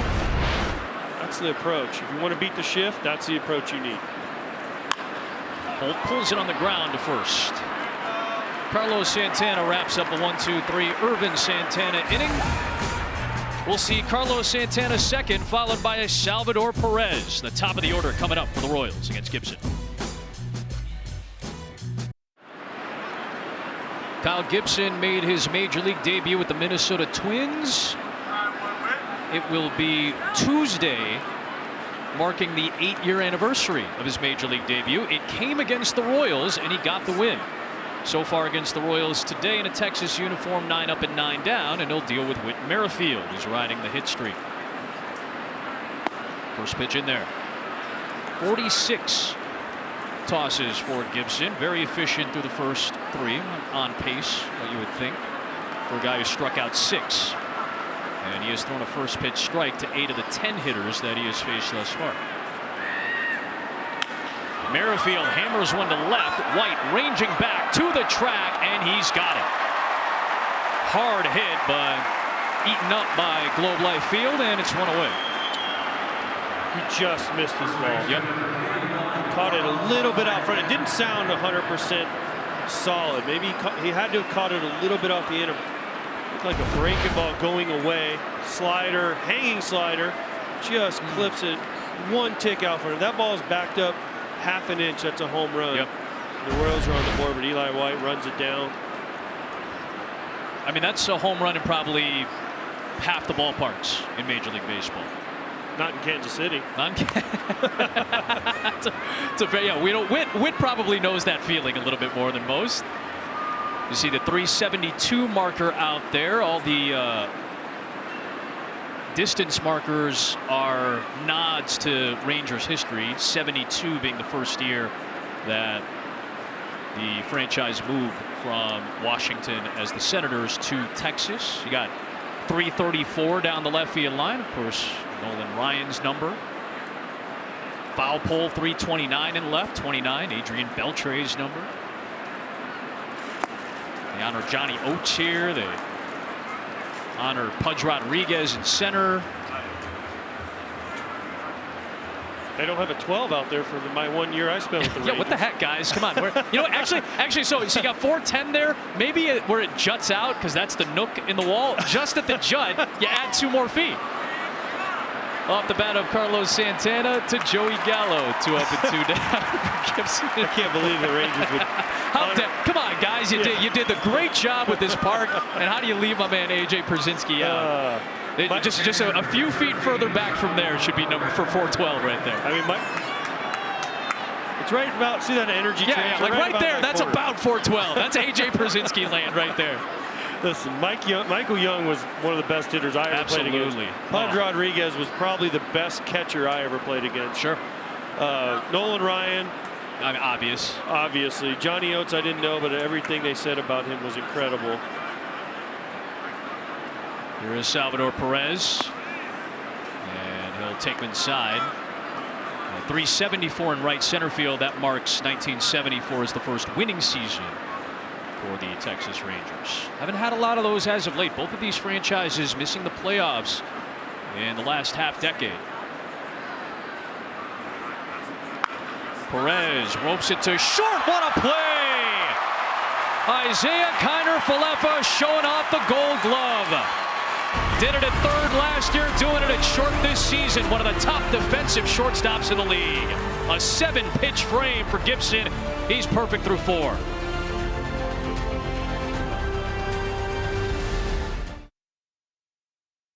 Nothing Rangers to the bottom of the 4th inning. Ervin Santana into his 3rd inning of relief. Well, last week there was a big announcement that most baseball fans probably didn't pick up. But if you work in baseball, you know this name. Mike Swanson, the Vice President of Communications and Broadcasting, 4 decades plus in this business. One of the all-time greats, announced his retirement. One of the best photos of Swanee you'll ever see after the 15 World Series victory. So happy for Mike Swanson, who's had one of the best careers in sports media and in sports in general. This is a thankless job. PR for teams, college, professional, doesn't matter. There's his wife, Renee, and you will not find a prouder father than Mike Swanson. He beams. If you ask about Rachel, who's a proud Kansas graduate, you ask about Rachel, the smile on Mike's face gets as wide as anything. He loves his puppies, too, Bentley and Brody. So happy for Mike. Again, just if you work in this business, you run into a lot of egos. You run into some people that are jaded, and neither of those things describe Mike, who is one of the all-time greats, and in the offseason would come do Big 12 basketball and ACC games and do stats for us when we travel around the country, and is as good as that job as anybody. And we love you, Mike. We're so happy with your incredible run, and enjoy retirement after this season, because you have earned that and then some. He officially retired because he's what, 89 years old? Yeah, he's like 84. I thought he retired like 52 years ago. 3-1 to Trevino. That's a liner to Merrifield for out number 1. He's been part of a couple of titles. 2001, when he had a little bit more hair. And it was different color also. Actually, that may have been what got rid of it. The pouring of the champagne on his head may have gotten rid of it. But this is an old school photo with the great Dick Schaap and Fred Couples working for CBS. You see him in the Kansas City Chiefs locker room somehow. I don't know if he snuck in there or what. We really had to go back in the vault for that one, Swanee. Well, Swanee, congratulations, buddy. He was always one of my favorites. Every time I went to Kansas City, he'd come out and say hi, and we used to always tell him, hey, you're the 2nd best PR guy in baseball, and he'd always ask who's first. We'd say everyone else is tied for first. So congratulations, Swanee. We love you. We'll miss you. And he was always at the postseason, always at the postseason. He helped organize things for because it's a bigger event, obviously, when the playoffs roll around, and he comes in and he's that good at his job where he's brought in to help regulate things, and just an all-time great human being and great professional.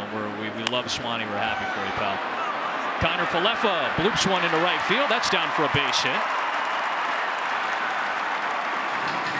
So 40-plus years for Mike Swanson with Kansas City. So he's one of the longest tenured, one of the 2 longest tenured PR people. And then the other one works for the Rangers. We got the great John Blake, who's been here for 40-plus years as well. So we'd be remiss if we didn't mention John as well. Just two fantastic pros. We really, really appreciate those two and everybody who does this job, because it is often a thankless job. We're thanking you for that. 100%, Adam. I appreciate all the work these guys do. And as a player, sometimes you would yell at them, sometimes you'd get angry with them, but hey, they always were there for you. They always had your back. And your best interest in their heart. Absolutely. When I played for the Rangers, John Blank, Rich Rice, they were there. All the teams I played for, all the PR guys, they were all great, except Bob Bechtel for the White Sox. Forget Bob Bechtel.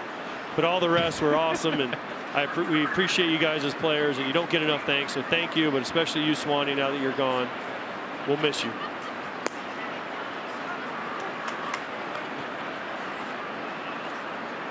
Nate Lowe stands in, takes a strike. He's walked a couple of times today already. He's been left stranded twice. 3 runs, 4 hits, no errors for the Rangers. Nothing for Kansas City just yet.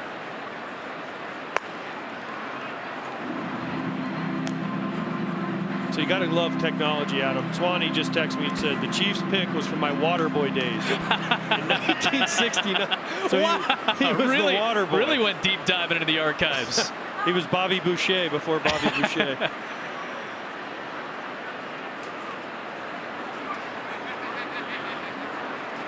Yeah, if I remember correctly, Mike Swanson was the one who famously coined the phrase "that's high quality H2O." I believe he was the one who came up with that. 1-2 on Nate Lowe, who has pounded Kansas City pitching this season. Obviously, last night, part of that too. I'm just getting back to being me. I went through a real rough patch, but that's part of growing up, part of being a major league player, and trying to figure out what to do to get better. That was Nate Lowe. Not a great swing there, though. A half-hearted one, and he's down on strikes.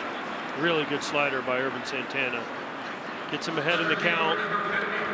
Gets ahead in the count here to Lowe, and this is the definition of a back foot slider. The dot, ball dropping down, swing right over the top of it.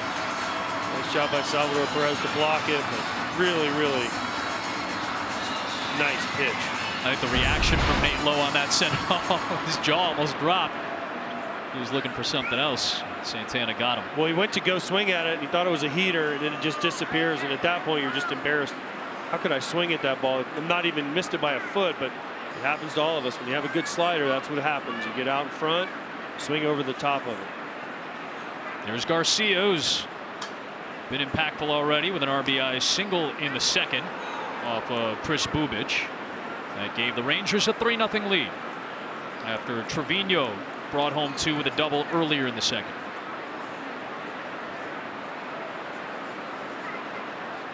Kiner Falefa, 15 stolen bases in 16 tries this year. He leads off first. Perez has been excellent behind the plate.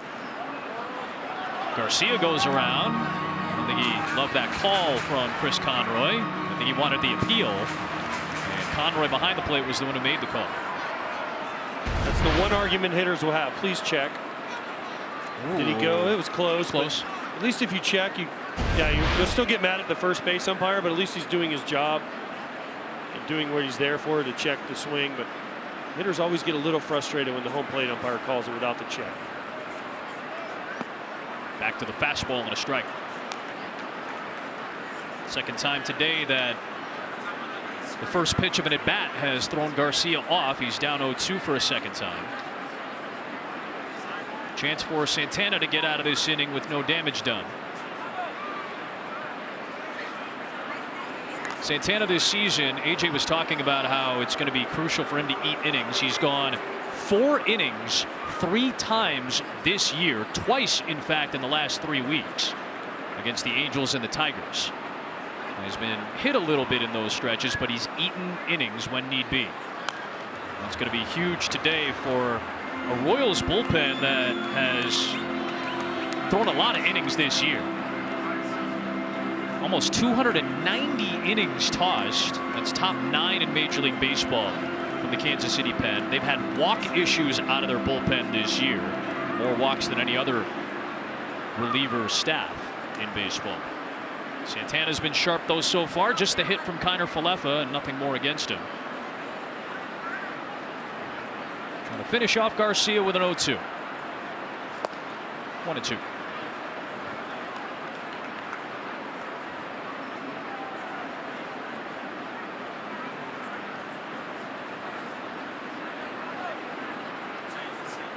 20 home runs for Garcia in this rookie year. What a year so far.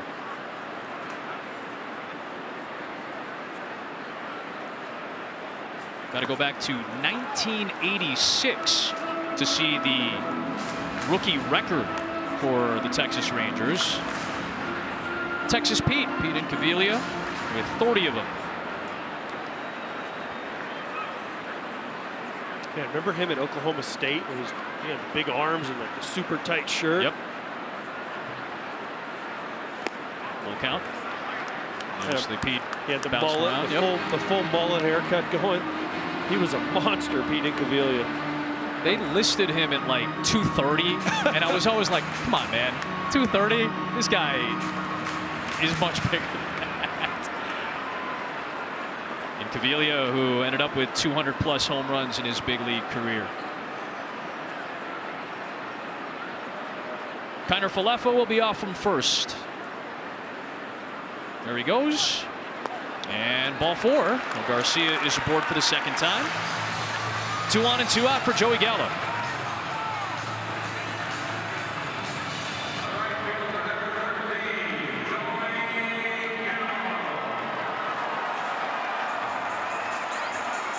Typical Joey Gallo has walked a couple times. First man to 60 walks this year in Major League Baseball.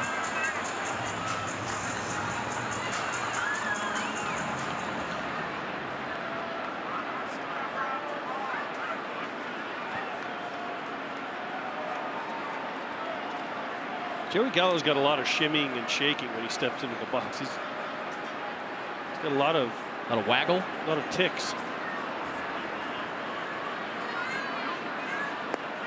Loading up as Santana deals inside. Watch all the little nuances that he does when once he steps into the box. All the gyrations and everything he's got going on. It's a lot to remember. Shake the elbow, shake the wrist, move the bat.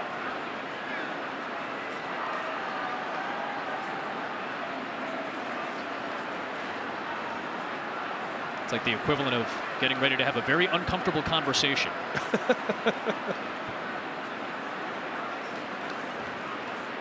It's like he doesn't want to leave a body part out.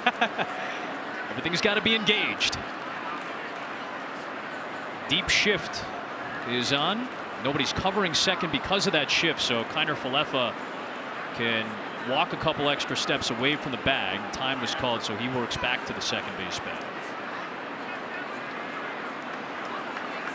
Rangers are top 5 in Major League Baseball in stolen bases. Royals are number 3. And they're for a strike. Well, there's no way they're going to steal right here. They don't want to take the bat out of Joey Gallo's hands. I mean, they're hoping he runs into one here and make this 6-0, one swing of the bat. Because if Kiner Falefa stole third and got thrown out, there might see Joey Gallo pick him up. Yeah, it might be a coup. 1-1. Hammers it deep right center field, right on cue. Big blast, Joey Gallo, 6-0.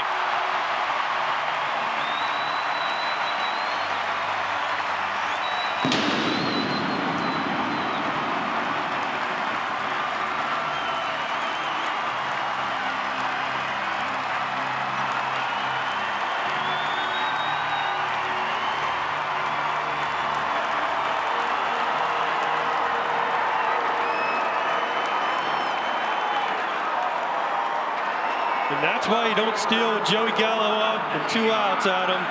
451 foot. Just a blast. 2 walks and a home run. He's got 2 of the 3 true outcomes already. And we're only in the 4th inning, but wow, that was a monster home run. There's Eli White taking a strike. 112 miles an hour off the bat. Just a 4-seamer up. He knows it right away. We knew it right away. The crowd knew it right away. Where this thing goes. Oh,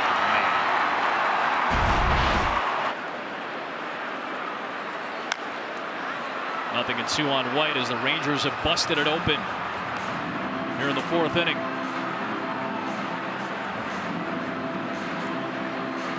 Hit well against Santana in limited action. Both of his hits in 3 at-bats have been big flies. And that is the 14th of the year for Gallo. 1-2 on White. And you see Calhoun there too. He's got that left arm wrapped up, so he's going to be evaluated further.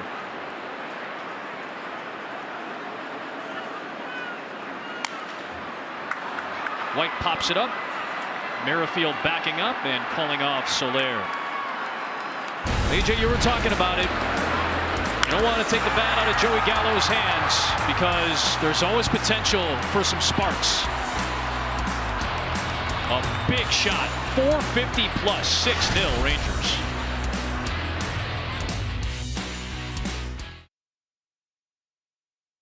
From Joey Gallo to make it a 6-0 lead. 3 in the second, 3 in the fourth for Texas. And they have staked Kyle Gibson to a bigger advantage as he deals with Ryan O'Hearn to lead off the 5th. Royals still searching for a base runner as O'Hearn struck out his first time. 6 Ks for Gibson through 4 innings of work. And a very efficient 53 pitches so far as we enter the 5th. In towards the shift, and there is the first hit and base runner of the game for Kansas City. It's O'Hearn getting aboard to start this 5th inning.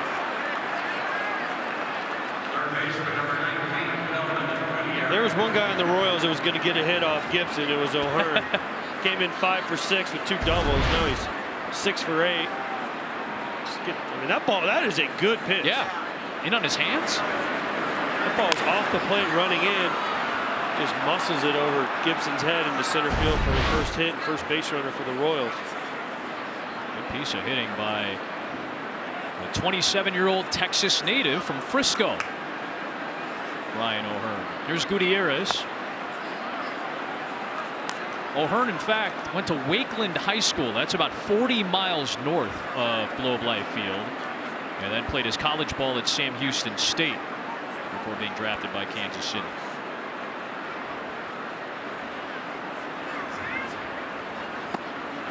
Just missed inside to Gutierrez, 1-1.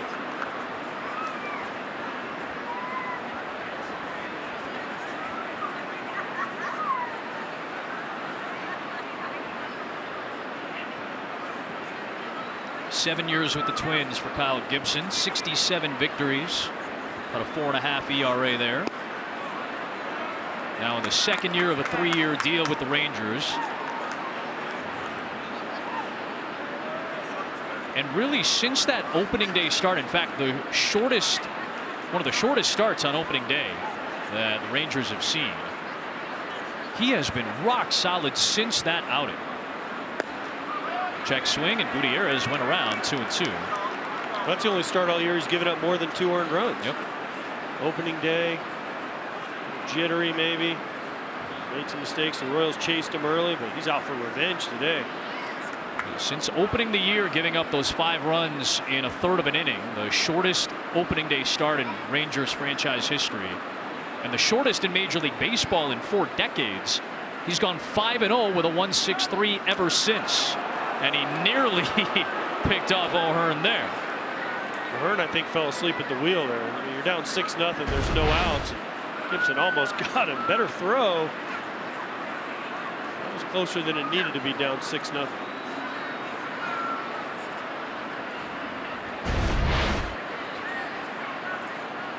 Looking for a ground ball here. The Rangers have turned a ton of double plays this season, second in the majors behind the Mariners.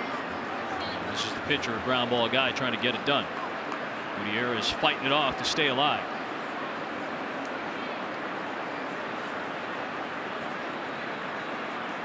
Gutierrez has played a career high this season in games.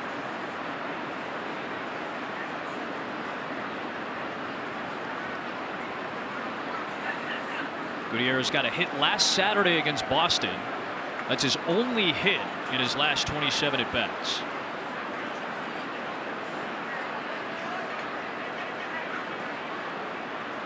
Two-two.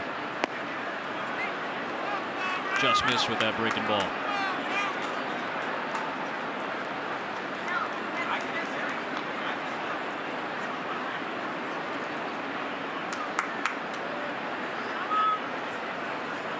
Gibson's had Tommy John in his career. A couple of years after he was drafted, had to go through that surgery and then bounced back to debut in the big leagues a couple of seasons after.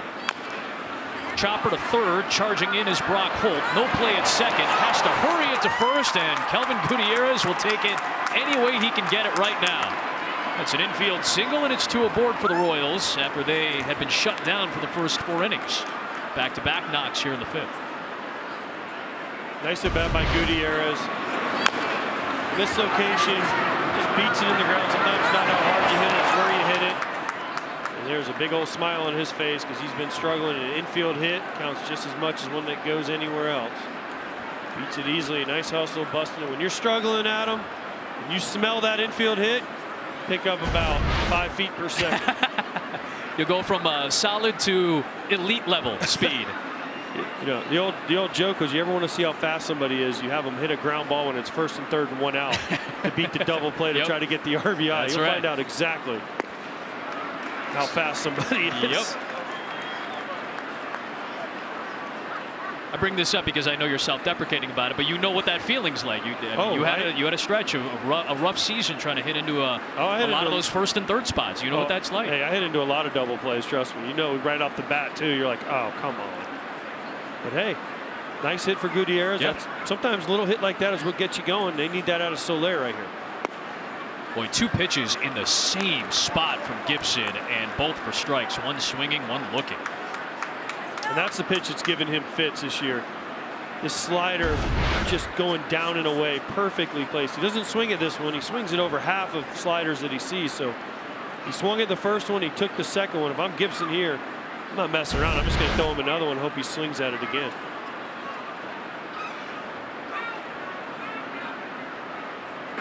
Oh, 2. I mean, Soler isn't hitting really much of anything this year. Obviously, the numbers will show that to you, but in years past, like, at least the fastball numbers were up. He's always had issues with the breaking ball, which you'll get from a lot of free swingers who have power. But this year, 156 against breaking balls. Almost 30 points lower than last year in the shortened campaign. 1-2. That same slider at the same spot, and the layoff this time. That's 4 in a row. So if you're Gibson, you're thinking, okay, I've thrown him 4. I've got 2 for strikes, 2 for balls. I'd just run the count out and try to throw him 2 more sliders and hope that eventually he swings at one. You get the strikeout or you get weak contact. He had some good at bats last night, Soler did, but they ended in strikeouts often. 3 Ks until that last late hit. 2-2. Laid off that one, riding inside, and it's full. Good at bat here. That was a changeup. This is a good at bat from 0-2 to 3-2. So now you're Gibson. You're thinking, okay, 3-2. What pitch do I have utmost confidence that I can get a strike with, and I can possibly get Soler to swing at? Soler's thinking the opposite. Okay, what pitch do I feel? And if I'm him, I'm thinking he's going to throw me a slider. Trevino will reset it. He's thrown him his best 2 pitches. The last 2, the slider and then the changeup.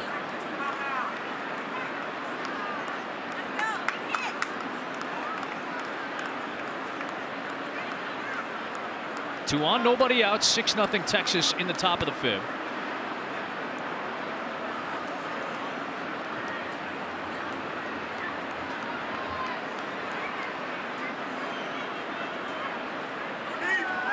Soler just still only 29 years of age. Debuted with the Cubs in 2014. With the Royals the last 5 years. 3-2. Now that's a really good at bat from Soler. I'm not even sure if he was fully sold that it was a walk. He was taking a lot of time, but that's a very nice AB from Soler to get aboard. Another guy who needs it for Kansas City. Now Gibson running into trouble for the first time tonight. Bases loaded, nobody out. We are getting into the bottom of the Kansas City order, but he's getting more interesting now for the Royals as Dyson will come up.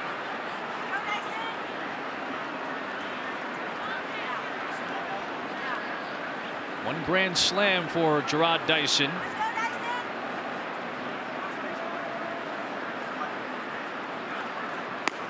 Went after the first offering.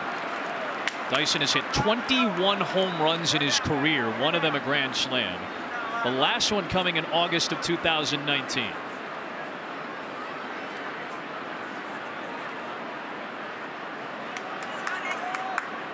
O'Hearn singled for the first base runner for Kansas City. Gutierrez an infield single, Soler a walk. 0-2 on Dyson.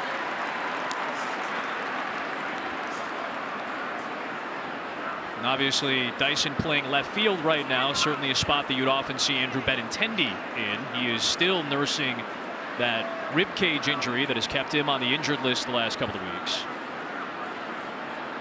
So they're missing some pop in that lineup right now too.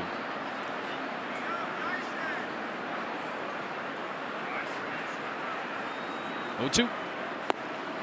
Laid off. Good take, good pitch by Gibson. Two really nice pitches. Changeup gets a swing on the aggressive Dyson, and then a slider. Or actually, sorry, a fastball to go to 0-2. And now he tries the back foot slider. Nice take by Dyson. He's going for the punch out right here. Dyson not a double play candidate with his speed. Good stop behind the plate by Trevino.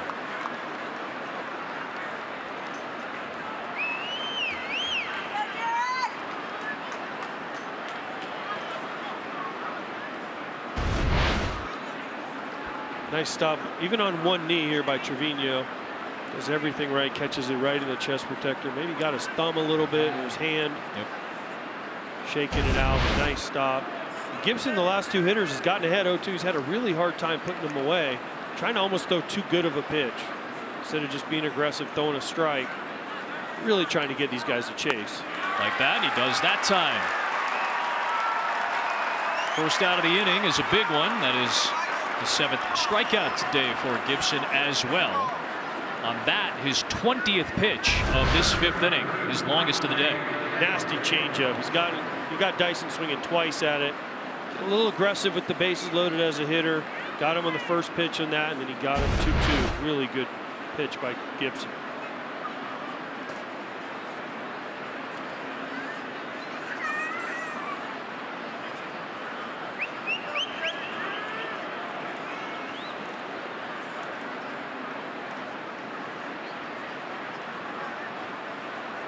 Gibson's given him length this year. He's gone 8 innings 2 times. He's gone 7 innings 2 more times this season. Here's Taylor going after the first one.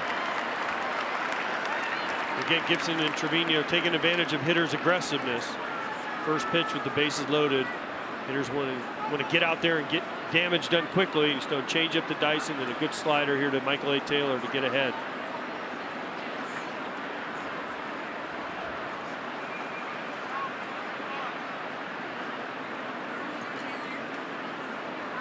He's home with an 0-1.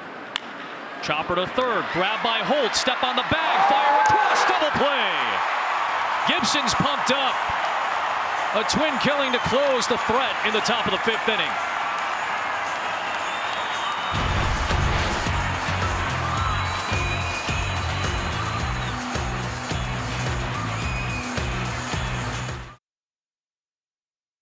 Big ground ball double play to get Gibson out of the top of the 5th. We at the halfway point here at Globe Life Field. Adam Amin, AJ Pierzynski, our fantastic FS1 crew. 6-0 Rangers with 3 in the 2nd, 3 in the 4th on a Joey Gallo big fly.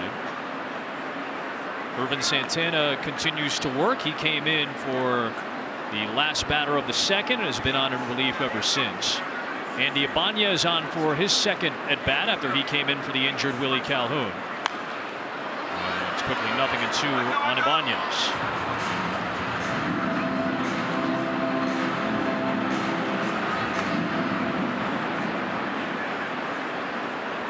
He's got hits in 3 of the 4 games since being recalled earlier this week on Monday.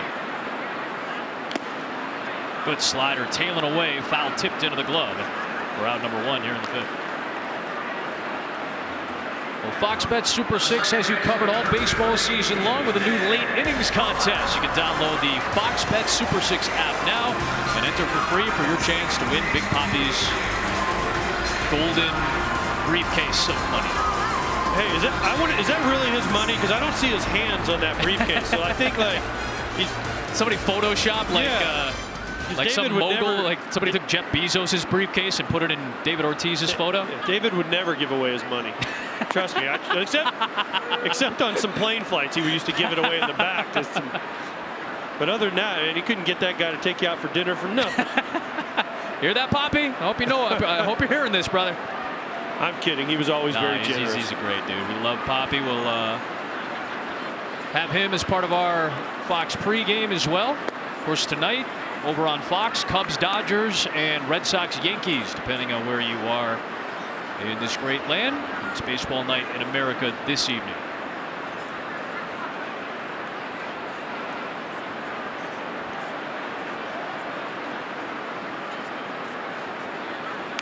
One and two on Nick Solak, so a little bit of connectivity here today. That's Nicky Lopez at shortstop for the Kansas City Royals. Nick Solak and Nicky Lopez are both out of the same draft class, both from the same hometown, both played shortstop as seniors. They're both from suburban Chicago. Solak played at Naperville North, while Lopez played at Naperville Central. Both guys made their big league debuts a couple of years ago, and now both getting a lot of time at the big league level this year. Good hustle play by Merrifield, spinning throw in time. Took care of his counterpart with excellent hustle and phenomenal footwork. Good play by Merrifield, one down, or two down. Really nice play. First of all, nice piece of hitting by Solak. Thought he got a knock. Merrifield comes out of nowhere to steal it. And I love the spin move. That way it sets your body, sets your feet. And a perfect throw to Carlos Santana at first. Pitchers always appreciate that. Merrifield had a similar play last night, just couldn't get the throw cleanly on a great effort play. That time the throw was great. There's Holt taken outside.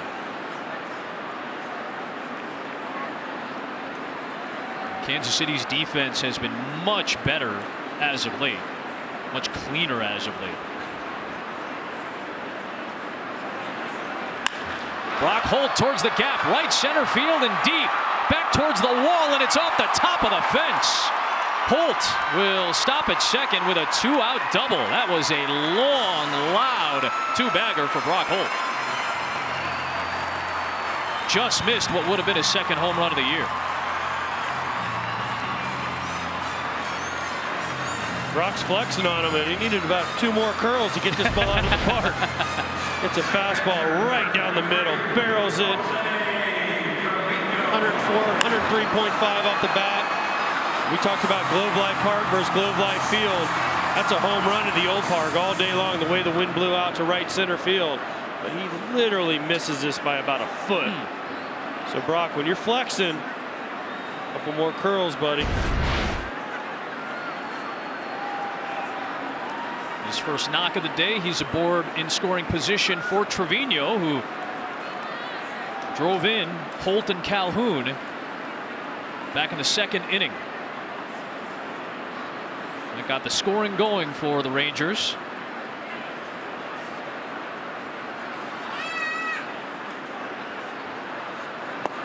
Right down the middle on a fastball for a strike.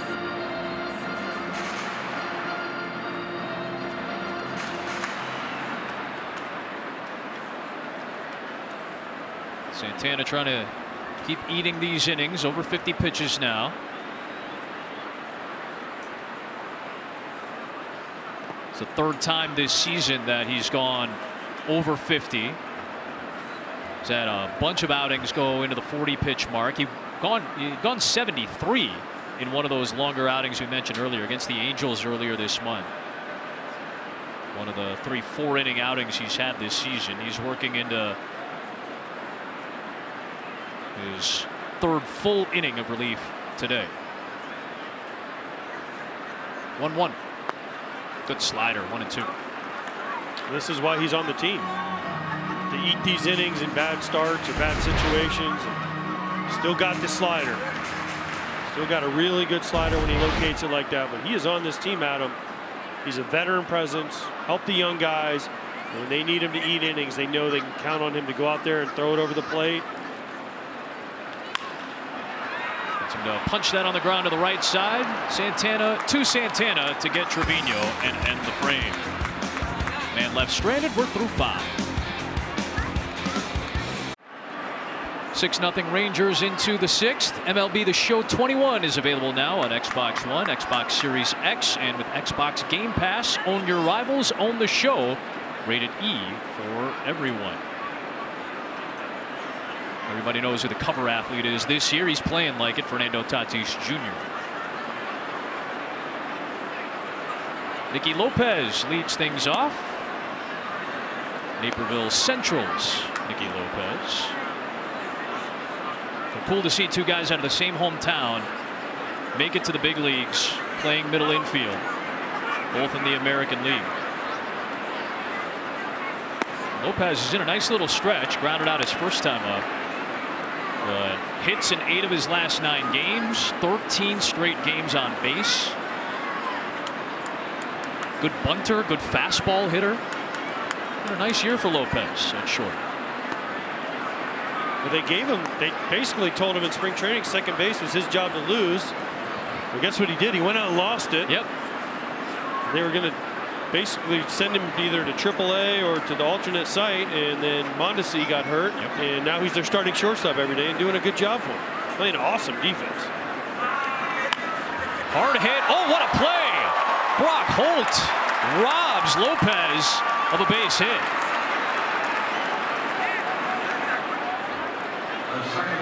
Seen some strong defense in this series from both teams. That was a nice play by Holt on a smoke shot from Nicky Lopez. The last 2 plays, Brock Holt has been in the perfect position to double play with the bases loaded, and then this. Nice positioning. Whoever's in charge of the Rangers position had him in the exact spot he needed to be. Back to the top in Merrifield. Front door cutter right there to start it.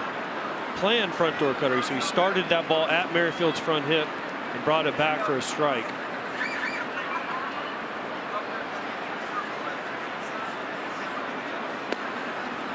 Now goes to the other side of the plate. Good sequence to start off Merrifield, who's 0 for 2.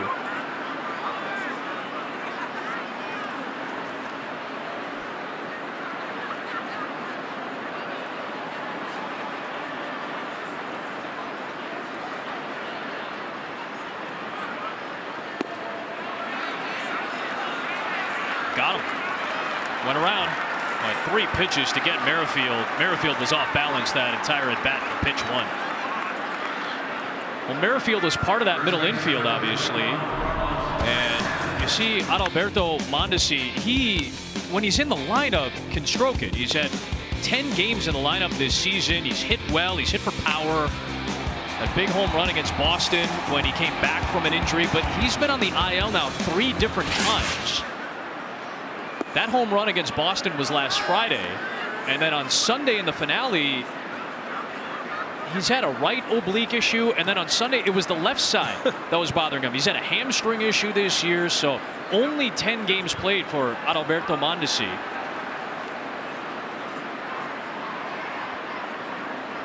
The 1 to Santana is inside, so you said it. That was supposed to be the plan. It was supposed to be Mondesi, and Merrifield. And then with the injury to Mondesi, you toss in Nicky Lopez, and he's produced well at both ends. But this is an issue right now because they thought of Mondesi as a big-time prospect, and not to say that he isn't or won't be. Best availability. Best ability is availability. That's been a huge issue for him as of late. Good defense in that frame, and a 1-2-3 inning work by Gibson. Other than the 5th, he's been sparkling. In control as we hit the last of the 6th. You can compete for daily cash prizes with as few as 10 picks with MLB Rally, presented by BetMGM. Download MLB Rally app now, and restrictions apply, but you can see the official rules at MLB.com/rally. Josh Stammen is in for the Kansas City Royals. Pitched an inning and a 3rd scoreless on Wednesday against the Yankees. Trying to make it back-to-back scoreless outings for the first time in about a month.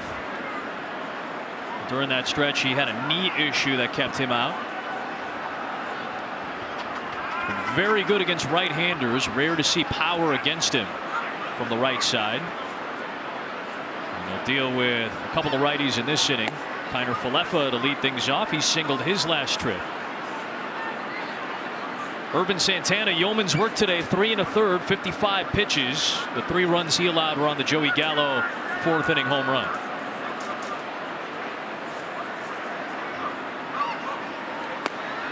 .97. You see the velocity from Stammen.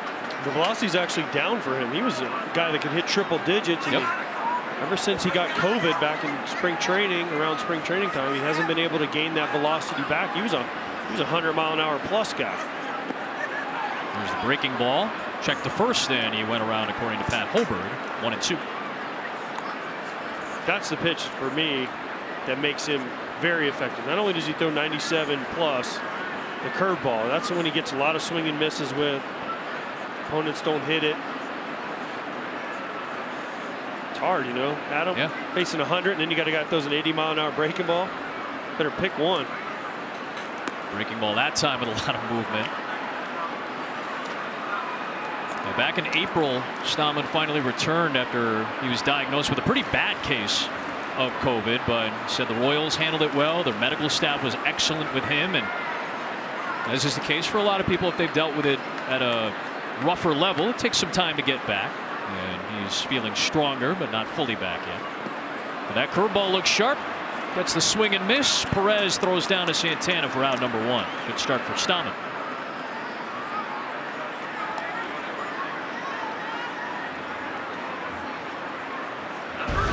This is the pitch. Curveball, 12-6, up to down.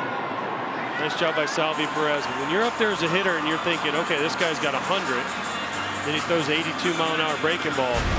You have to cheat so much that if he starts it at a strike, you're going to go after it, even though it ends up in the dirt. That's why you swing at it, because in the back of your mind, you don't want to be embarrassed by 100 thrown by you. There's Nate Lowe.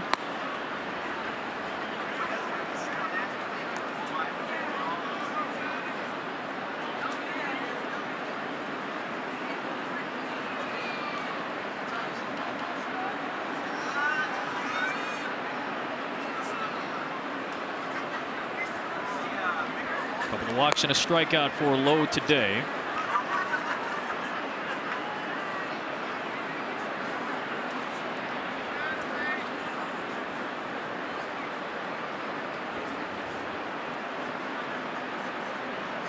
He turned 26 in July. Georgia native. Swings away and fouls it off. Former Mercer University Bear, then transferred to St. John's River State College in Florida, which has produced a lot of guys who end up in the minor leagues and potentially into the bigs. And then went to Mississippi State, where he was an All-American. Big game for Mississippi State. They got Texas in the College World Series. We discussed COVID. How sad is it that NC State gets to the Final Four, has COVID jump up, and now they had to forfeit their game today against Vanderbilt. They fought hard in the game yesterday with 13 active players out of the I think it's a 36 or 39 man roster for NC State.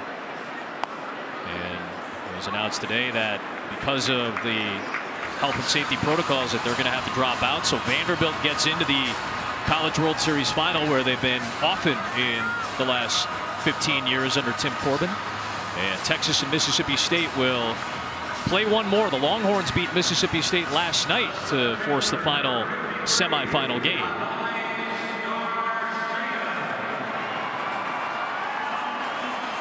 That'll bring up Adolis Garcia. He has been fun to watch. You see his bio. His older brother Adonis, who's 8 years older than him, played for Atlanta. You got a chance to cross paths with Adonis. I did. And I look up at Adolis, his picture up there on the giant scoreboard. It looks just like his brother Adonis. Adonis was one of the strongest dudes I ever played with in my life. Yep. He was built like Adonis. He had the perfect name. And one thing about Adonis, I remember he once fouled a ball off my face when I was on deck. So check swing. Oh my gosh. Hard hit ball. That is not towards the on deck circle. That's the other way for Garcia for a base hit, his second of the day, and he's on for a third consecutive time. My last year in 2016, Adonis is up. I'm on deck. He check swings one hop right off the old lips. Oh, and that's when I was like, okay, maybe I'm getting old now. I can't react. Can't move the same way anymore. I can't get out of the way of a foul ball. I will gladly pay you on Tuesday if you could get me that video today, folks. Back in the truck. You can find that for us and the national audience, which is waiting with bated breath, I'm sure. Here's Gallo, who hammered a home run his last trip. That was off of Santana. He'll take a fastball strike.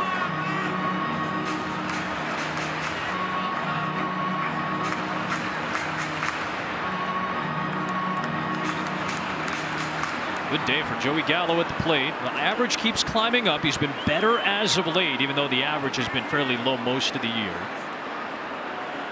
On base, as we mentioned, still very high.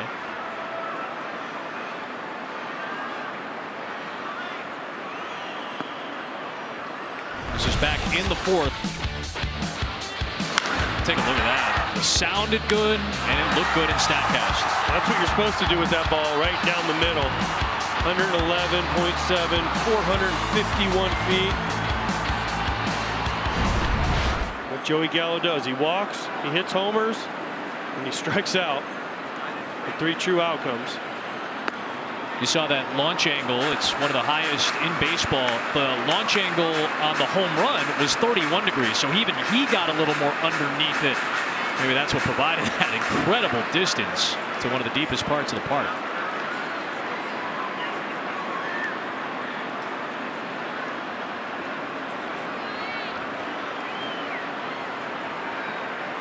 Two on, one out in the sixth. 1-2 on Gallo. Interesting matchup here. We talked about Gallo. Power from Stallman, the pitcher. Power from Gallo, the hitter. But the one kryptonite for Joey Gallo is strike breaking balls or breaking balls to get him to chase. And Stallman has one of the best ones. So he got ahead of him early. Now he's trying to get him to chase one of those curveballs. But Joey Gallo, one of the best eyes and plate discipline there is. If he could throw a strike breaking ball, he could probably get him here. 2-2. So try to elevate the fastball, and that's something that's happened with Stallman in his career. Because there's not a ton of movement horizontally on the fastball, it's fairly straight, and he's got all that velocity. Remember, this is a guy, as AJ mentioned, used to throw 99-100. It helps provide a lot of the pop. So he actually took one of the highest exit velocities against any pitcher in baseball a couple of years ago.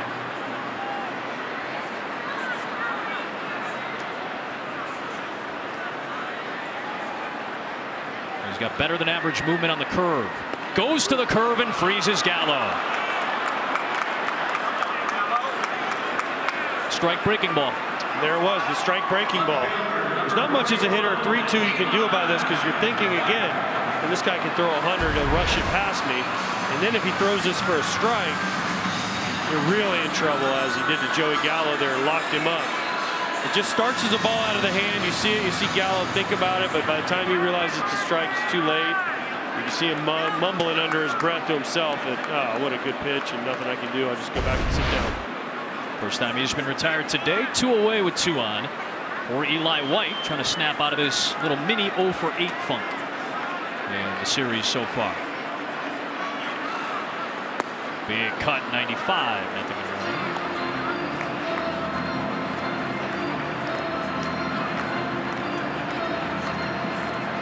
Right now, the Rangers are dealing with David Dahl on the injured list. Dahl is playing for AA Frisco right now, up the road on a rehab assignment, but with an off day yesterday, he was here working out with the team at Globe Life Field.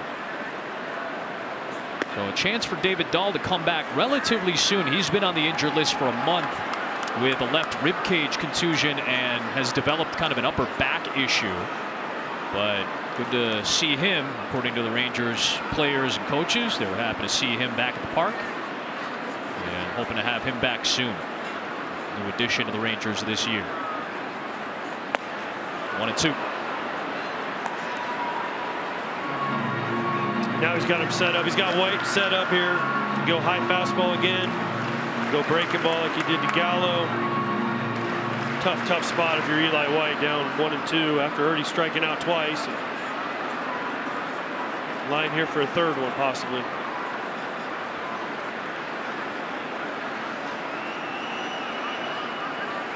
Stammen comes home.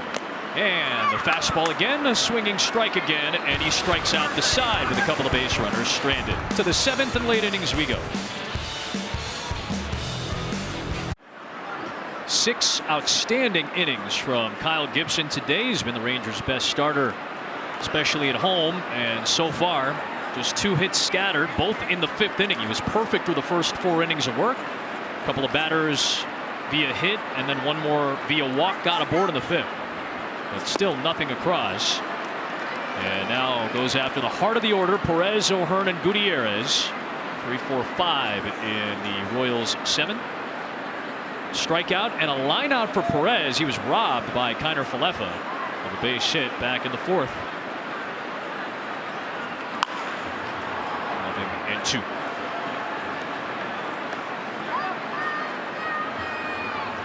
.60% swing rate is the highest in Major League Baseball for Salvi. He's got the highest swing rate on 2 strikes as well, as you might expect.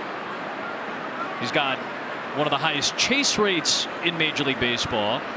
Yet through all that, it's still been a very, very productive offensive season, especially this month, for the veteran catcher Salvador Perez. I like it. Swing at everything. It's worked for him for a while. Through now. the Rosenbag, he'd swing at it, which is awesome. It's worked for him for a while now. How dare he take a pitch right there? Come on, Salvi. 8 home runs this month. He opened June with back-to-back 2 home run games against the Pirates and Twins, and then had another one against the A's a couple of weeks after that. Then had homers in back-to-back games against the Tigers and Red Sox last week. It's been a really strong month.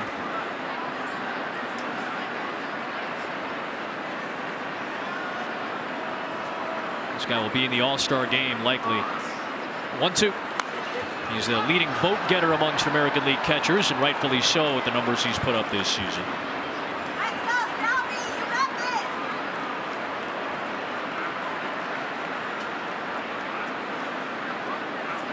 Signed an extension in March, 4 years, $82 million. So he is under club control through 2026. That'll be a team option in 26. 1-2 to Perez, and he gets him chasing upstairs. 1 away in the 7th, and that takes us to a game break. Chris Myers is in the studio. The designated hitter, number 66, Ryan O'Hearn.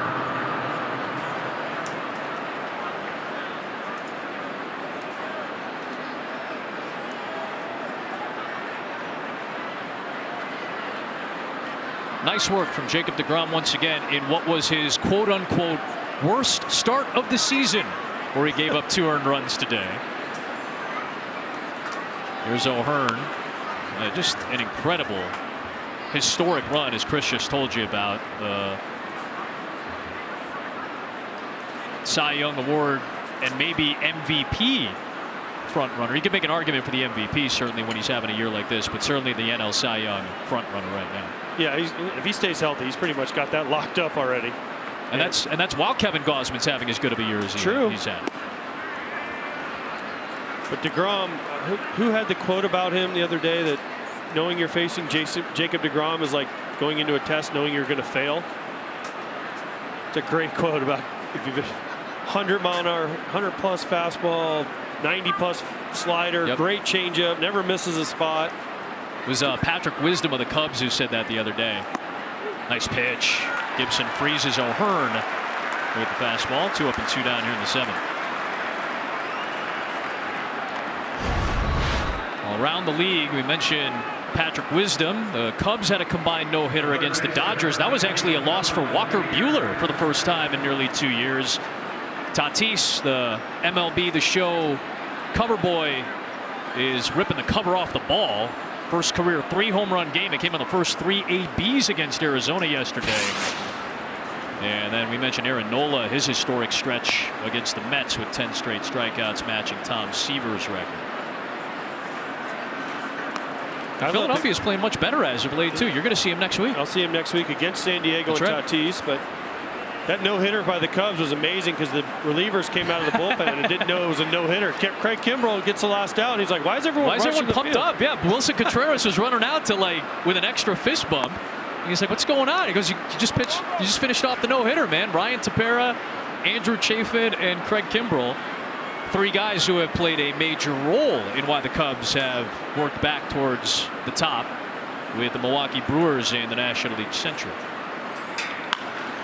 Bouncing ball to Kiner Falefa. Long throw in time to get Gutierrez.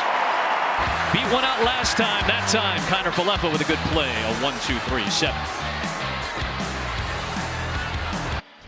Well, tomorrow on Fox, rising Cuban sensation and undefeated super middleweight champ David Morrell Jr. will put his belt on the line against Mario Cazares. Hard-hitting PBC action begins tomorrow at 8 Eastern, 5 Pacific on Fox and the Fox Sports app.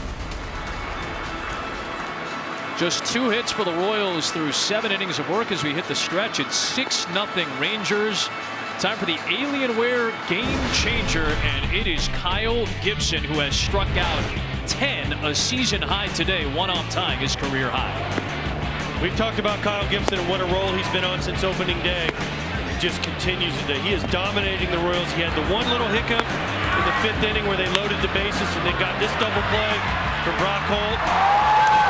But other than that, he has been in complete control, has dominated the Royals, and he is making a statement not only for the All-Star game, but we mentioned Cy Young in the National League.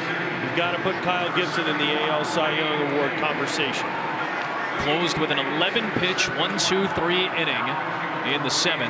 95 tosses today, and he has pitched very well multiple times this year. Obviously, the numbers show that, but the Rangers have only had 1 shutout all season. It was an extra inning win on April the 18th against Baltimore. They won 1-0. Gibson started that game. Obviously didn't get the win because it went to extras, but he held the Orioles in check for 8 scoreless innings in that game. Rangers would go on to shut out Baltimore on April the 18th. The 7 shutout today for Gibson. It looks like he's done. And now the Royals will go to their 4th reliever of the day. That's Wade Davis. A couple of defensive changes as well. Andy Ibanez will lead things off in the home 7th and take an inside strike. Hunter Dozier takes over for Carlos Santana at first base today. And Hanser Alberto is in at 2nd. Excellent defender. And Ibanez with another base knock. That is hits in 4 of his last 5 games since being called back up to the big club. And since coming in for Calhoun, he's now 1 for 3.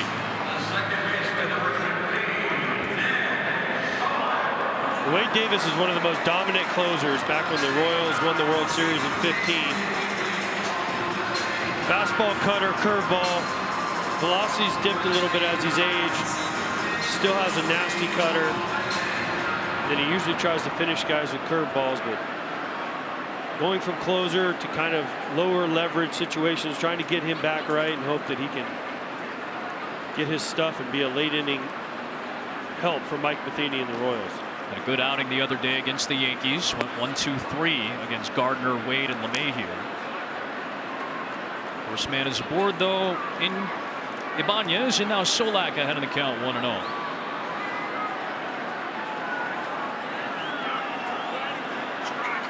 21st time that Wade Davis is facing the Texas Rangers in his career. Of course, faced him in the opening series.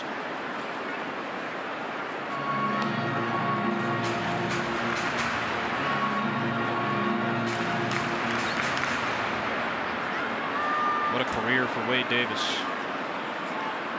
He's still trying to muscle out more baseball. He's 35 years old, Florida native, believes he's got plenty there.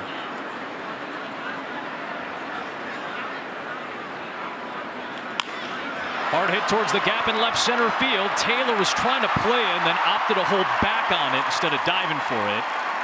And he'll hold Ibanez at 2nd base. Solak with a single. Back-to-back knocks off of Davis to start the 7th for Texas. Nice swing by Solak.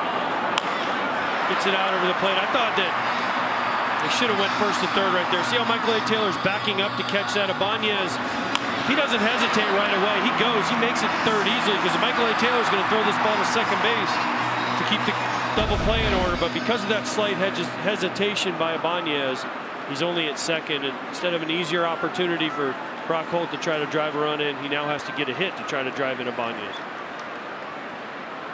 He's had one of those today, a double in his last trip. He'll take a strike. A couple of key notes for the Royals as they've made those changes. We showed you Alberto and Dozier both in. So Whit Merrifield's 11-game season high hit streak comes to an end as he goes 0 for 3 today and is replaced by Alberto. You can put Alberto into the #1 spot in Kansas City's order. It's a straight up switch for Merrifield. Same deal with Dozier. Straight switch for Santana at first base. He'll now bat second.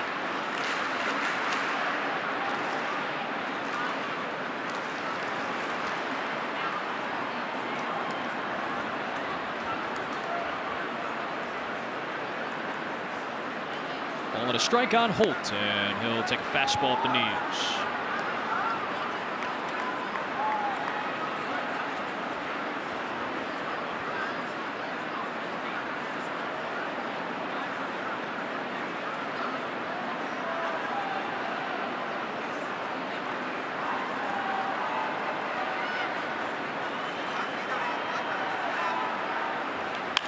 Breaking ball, punched on the ground, diving stop by Lopez, flings to second. What a play to get it out. That certainly saved a run, because if that squirts through, Ibanez is scoring. That would have been enough, but Lopez makes a great defensive play as well to get it out at second. One away. Really nice play here by Lopez. Kind of shading up the middle.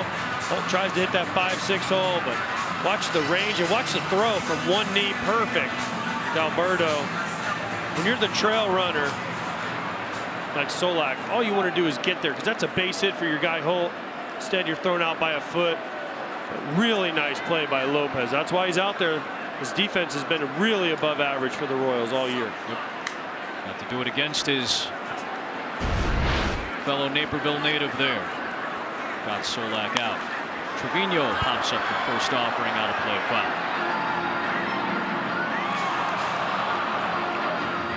So this is my first time in this booth, and you also, Adam, but every one of these foul balls, I always think, okay, well, can somebody get one up here to us? we are a little higher up, right? We're higher than normal. We're not as high as... It's not Nationals. It's not Nationals Park. It's that is Vertigo. That's nosebleed section. Well, that you might as well be watching from the moon. Exactly. Yeah, this is a little higher of a booth here at Globe Life Field. So it just shifts your vantage point a little bit. So this camera that you're seeing, we call this the high home camera. That's your TV slang of the day. That camera is slightly lower than us, so essentially one section below us. So we have an even higher and somewhat steeper view of everything at Globe Life. Everything about this park is pretty good, though. Oh yeah, and that's strictly an observation, not an indictment whatsoever. Yeah. First of all, the booth is as big. I mean, you might as well be in the left field foul pole. You're so far. So that's AJ. That's me. He's all the way over there. There's nobody sitting next to AJ. I would walk over to you, Adam, but it'd take me a whole inning to get over there. Trevino fouls another one off. So I'm on the opposite side of the booth, essentially. So it's just funny, because usually we're sitting directly next to one another. I can tap you on the shoulder or something like that. So that's AJ over there, and then here we are. So.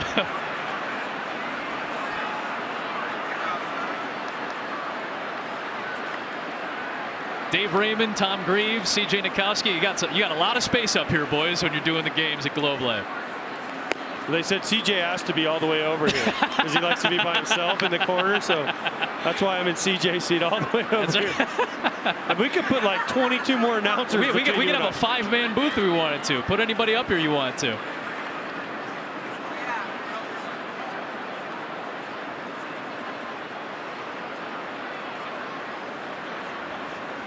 beautiful palatial place here. Awesome, awesome first experience for both of us in the booth. 1-2 on Trevino is outside. Really good sight lines here, though. Yep. Huge batter's eye behind the pitcher. Looks like it'd be a really nice place to see the ball when you're hitting. I like how they have the glass out in left center, left field. It kind of goes all the way around. It's a really nice job by the Rangers with the new ballpark. And that glass feels high enough to where it doesn't interrupt your sight line if you're a hitter at the plate. Ripped down the right field line, but foul.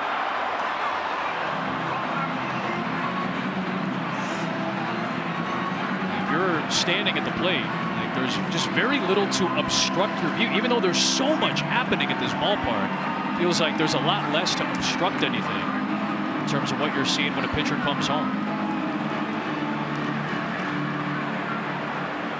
We already discussed, they thought of everything here, right? Yep. The numbers on the walls mean something. I mean, people are really smart when they design ballparks now. They're really well thought out. 8th pitch of the at bat to Trevino finally gets him swinging. And Davis gets the second out of the frame. Big strikeout for Wade Davis. And you mentioned this to me earlier too, AJ, and you know this obviously being a Rangers player at one point.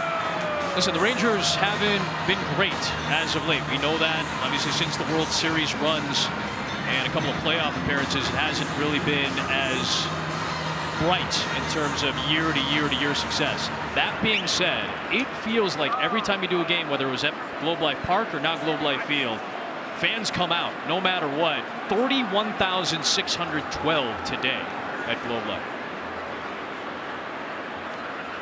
Back to the top, and Kiner Falefa is 1 for 4.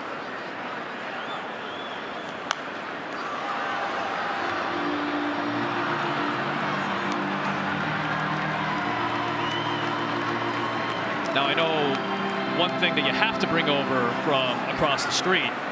That's the boomstick. I don't know why you need 2 of them. I don't know why you need 2 of them there. Can I get one of those up in the booth? Because I'm starving right now. It would probably reach from you to me, frankly, at this point. That's why they need 2 of them, so we can put them between us. You're going to set some kind of Guinness World Record. Well, that is a popular ballpark item. The boomstick hot dog that went viral last year. It's gone back to, what, I think 2011, maybe 2012 they've had that? Nelson Cruz, yeah. He was the boomstick. They started selling that like 3-foot-long hot dog, or I think it has its own carrying case, which is also pretty amazing. Like I said, you could go through TSA if you needed to. Just put it right through the machine. What could go wrong? 2-foot-long hot dog, almost 2 pounds, chili, onions, mustard, ketchup, relish, and pretty much anything else you want on it. And a whole lot of deliciousness. Absolutely. I can't eat them like I used to, but I can. Well, you give me some preparation time. No. And like. Don't need it. I would. AJ feels strong. Oh, you feeling strong? Let's go. I could crush that thing easy. You know what's funny? I look at you, and you're in great shape, but I believe it. I honestly believe it. I just have faith and confidence that thing's going down. 2-2 to Kiner Falefa. Bouncing ball to Gutierrez. He'll fire across to Dozier. Good reach that time by Hunter. And that'll do it for the Rangers in the 7th. Boomsticks for everybody. Gallo's boomstick had the 3-run shot to make it 6-0. 2 biggest events of the summer are back-to-back. We'll start it off with the T-Mobile Home Run Derby. Our friends at ESPN will take care of you on July the 12th at 8 Eastern. And then the 91st Major League Baseball All-Star Game presented by MasterCard, July the 13th on Fox, with coverage beginning at 7:30 Eastern Time. May we see Adolis Garcia in the Home Run Derby. That would be something. It would be an amazing story for a guy that didn't make the team out of spring training to then be in the Home Run Derby. But I saw Trey Mancini got an invite. That would be amazing after his battle with cancer, missed last year, come back and get in the Home Run Derby. Obviously, some of the big news with Shohei Ohtani this week, saying that he would like to participate. He'll be a part of that as well. And the Polar Bears back. Pete Alonso, who won it a couple of years ago, and the last iteration of it. See, Brett Martin is on for the 31st time this year. Sub-3 ERA, trying to get the Rangers to the finish line and make it back-to-back wins to start this series against the Royals. 3-0 on Soler, though, to start.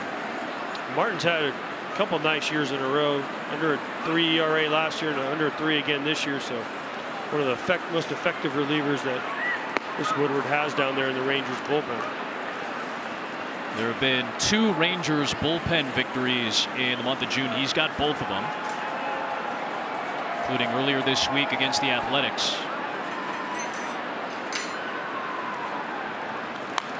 3-2 now on Soler. Athletics are on the road today against the Giants. Frankie Montas and Alex Wood scheduled to go later on tonight. Athletics now trailing the Houston Astros, and for the Astros have continued their hot stretch.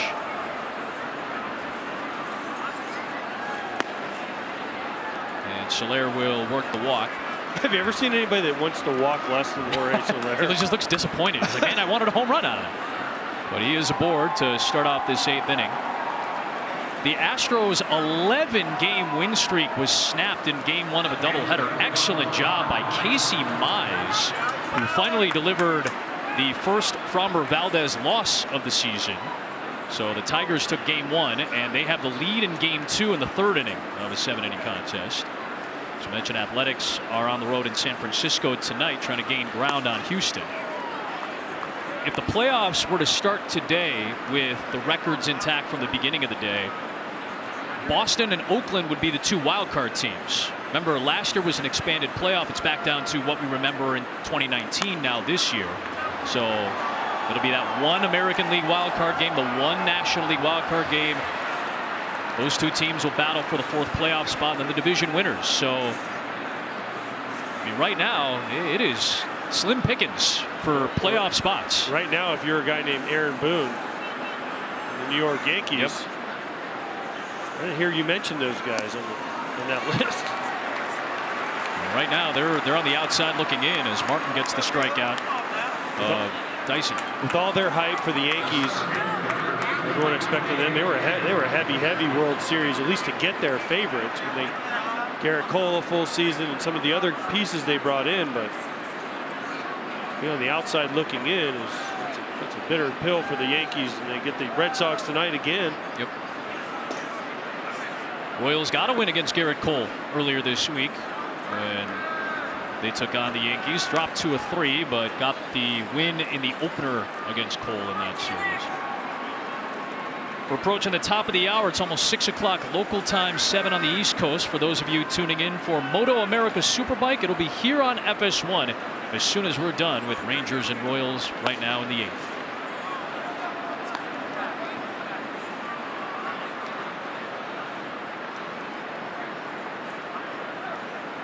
The Red Sox started the day a half game back of the Tampa Bay Rays in the American League East. Rays obviously dealing with some injury now in their rotation. We'll have to piece it together in the absence of Tyler Glasnow. Red Sox Yankees later on tonight on Fox. And that should be just underway in the next few minutes. Tight top of the American League East, and the Yankees and Blue Jays outside looking in. Well, add another win to the Rays because they're up 13-3 in the 8th inning. Yep. So. And we'll put that one away. Another walk issued by Martin. 2 of them in this frame with the strikeout in between. So Martin's faced 2 righties this inning. He's walked both of them. Not even close. And he faced 1 lefty in Dyson and struck him out on 3 pitches. Yep.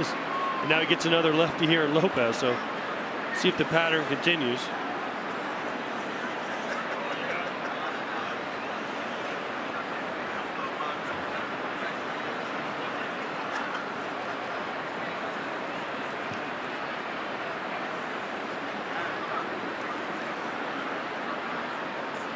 First pitch strike to the lefty. Lopez smashed the ball, but it was right at Brock Holt, who made a good positional play to take a base hit away in the 6th.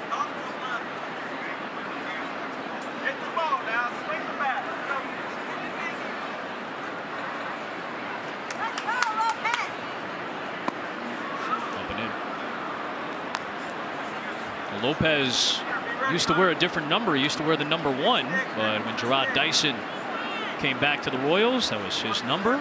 Lopez happily obliged, gave up that number for number 8. Guy was a finalist for Gold Glove at second base last year.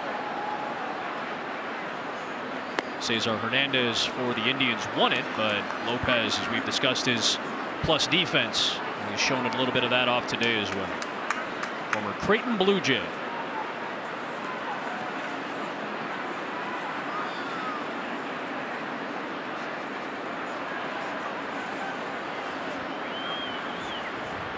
Two-one. It was off his foot foul. Lopez went right down to the deck.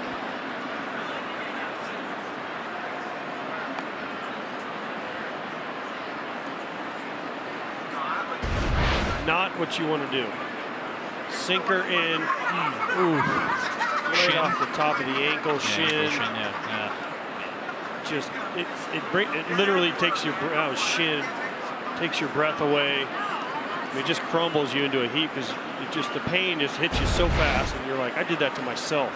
I'm an idiot. I just hit a ball with my own shin. Angles are crazy, man. Physics are nuts.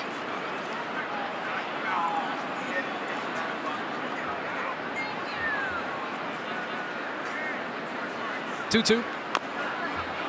Chopper. Yep, it came pretty close that time. Yeah.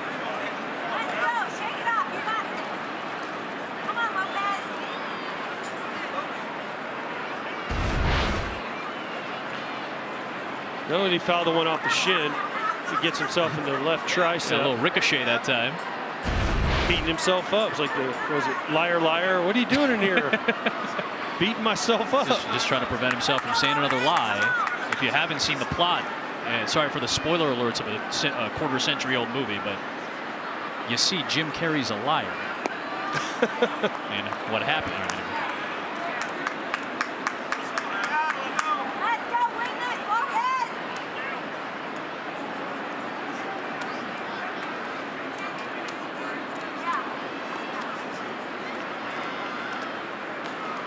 Three balls and 2 strikes on Nicky Lopez.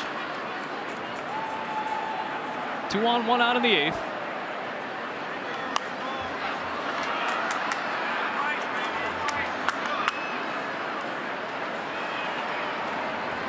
And Joely Rodriguez loosening up now. Another guy who's been brutal for left-handed batters. Lefties just barely touched him this year. Look at those kicks. Love those. I mean, were those like Jordan style Nike cleats? Nice bare hand play by Martin, and they get the out low. Little toe tap to make sure they secure out number 2 here in the 8th. Get the Speedy Lopez. Nice play by Martin. Bare hand. He's got it like that. Then the old option shuffle pass to low at first. But nice play because Lopez can run. And misses a beat and a nice little toe tap by Nate Lowe at first base. And the only thing that would have made it better is if Lowe had those kicks on. Those are slick. Those are definitely like Jordan 1 style right there. Looks like he might have maybe the Dominican flag painted on the outside of I think so. Those are the colors for it. Santo Domingo, Dominican Republic native Joely Rodriguez. It is Hunter Dozier in the number 1 spot, and then Alberto in the number 2. Dozier came in for Santana as a defensive sub. Dozier, another Texas native from Denton, Texas. Went to Denton High School about 45 miles north of Globe Life Field. And another guy the Royals need to get going. We talked about the struggles of Soler. But this guy's a guy they just gave a contract to. They're expecting him to be in the middle of their lineup for a long time. And just 158, you look up, oh. Try not to look when you're hitting 158 and it's the middle, almost July. 71 plate appearances since his last home run. Came early this month against the Twins and Jay Happ. Just missed, and it's 1-2. He's had a couple of games this month, Dozier has, with 3 hits, so some signs of life offensively. A few weeks ago, he talked about how when he's at his best, he's going to right center. And he just hasn't done it this year. Similar to what you were talking about with Michael A. Taylor, a guy who does go the opposite way, but just hasn't seemingly done it. Peel down to first, no swing, 2-2. And one of the rare guys that only wears a batting glove on one hand. Yep, the more old school look there. So the AAA hitting coach for the Royals is a guy named Brian Buchanan. He only wore one batting glove. We used to call him bottom hand batting glove Buchanan. So maybe That's a very. Also, I appreciate the self-explanatory nature of that nickname as well. That was good. The Dozier must have got that from old Brian Buchanan. Hammered foul into the dugout. Wow, watch out in there. We're all right. Everybody's all right. Okay. Woo, that ball was smoked.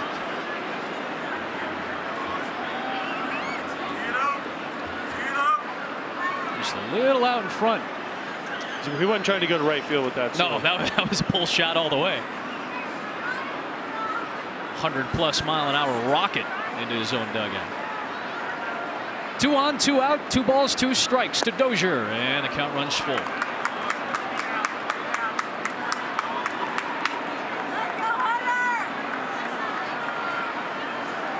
Dozier had that big collision with Jose Abreu back in May. Took both of those guys out for a little bit. Abreu came back relatively quickly, but Dozier ended up missing a couple of weeks after that. I wonder if they're still feeling the effects. I would understand it if he were, because Jose Abreu, even though Hunter Dozier's a big guy, Jose Abreu is a big dude. Hard hit and foul. This is May the 14th.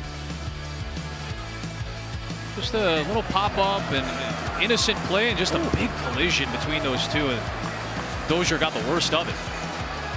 Yeah, there were some questions whether he did that intentionally. He didn't do. He was trying to get around Grandal. Didn't realize Abreu was right there. Dozier missed some time. That hurt both of those guys. Those are two big humans running into each other. Yes.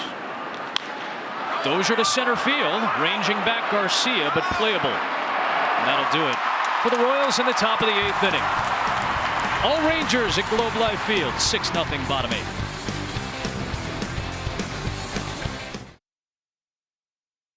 Kyle Gibson with the third 10-strikeout performance of his career, first with the Texas Rangers.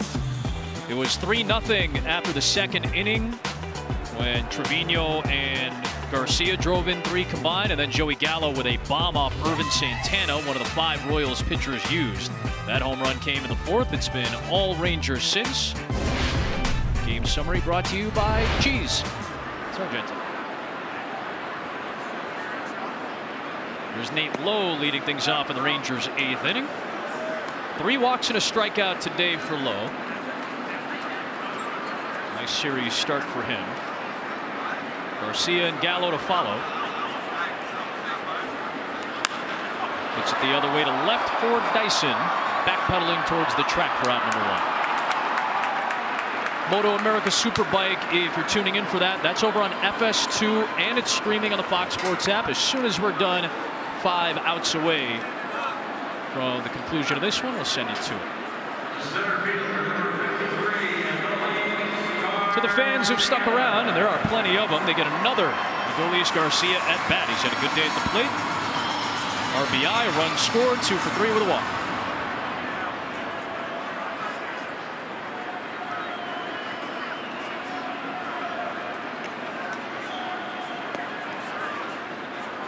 Interesting, Wade Davis is out there for his 2nd inning. We talked about Irvin Santana eating innings, but guess what? Another veteran. Wade Davis is trying to eat 2 innings for Mike Matheny and the Royals and get him out of this game. Similar to what happened yesterday, Mike Minor was in solid step early yesterday, and then it unraveled for him in the 4th, where he gave up 4 runs, came back out for the 5th inning, and was solid, but then in the 6th inning did not record an out, was pushed out of the game, and was tagged with 9 runs, all 9 of them from the Rangers. Hernandez, Duffy, and Swarzak pieced it together to the end to get the Royals through. That was the case today. Kyle Zimmer was the opener. Chris Bubich was hoping to go deep. He only went 2/3 and threw 40 pitches. 1-2 to Garcia is inside. Got that hand out of there. Santana went 3 1/3. Stalman went 1, and now Davis, as you mentioned, AJ, into his second inning of the game. And sometimes you got to wear it. Yeah. Santana wore it today. You mentioned Mike Minor kind of wearing it a little bit yesterday, and now Wade Davis is wearing it for the club.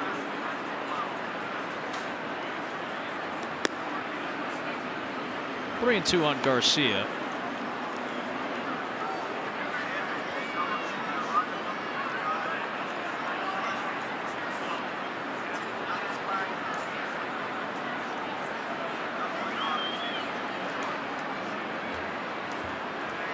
Really excited to see where Garcia's season goes. Obviously, it's still a rookie campaign. It's still your first year at the big league level. The book is out. How will pitchers adjust? How will he adjust as a counter? It's the story of the year in Major League Baseball.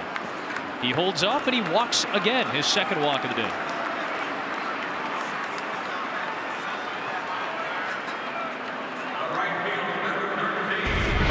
This is earlier in the at-bat, though. Watch this swing.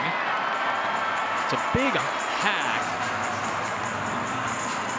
Let's see, I don't know if it's a little grimace, a little uncomfortable. Maybe he's just looking back at Wade Davis, going, that was a heck of a pitch, but I think he's thinking, man, how did I miss that? I don't know. He didn't really grab an oblique. He kind of grabbed like his belt. Maybe he was getting some sticky stuff off his belt at him. Called down to check him, Culpa. Check him. I don't know if we're going to have a Romo-like situation again, or things got a little more interesting with Scherzer, I think, and he and Girardi earlier this week when they had the stare down with Girardi calling for it. In fact, Chris Woodward actually addressed it earlier this week. I thought he was very balanced in how he talked about it. Gallo cranks one deep center field. Taylor back at the wall. It's a 2-homer game on another absolute bomb from Joey Gallo.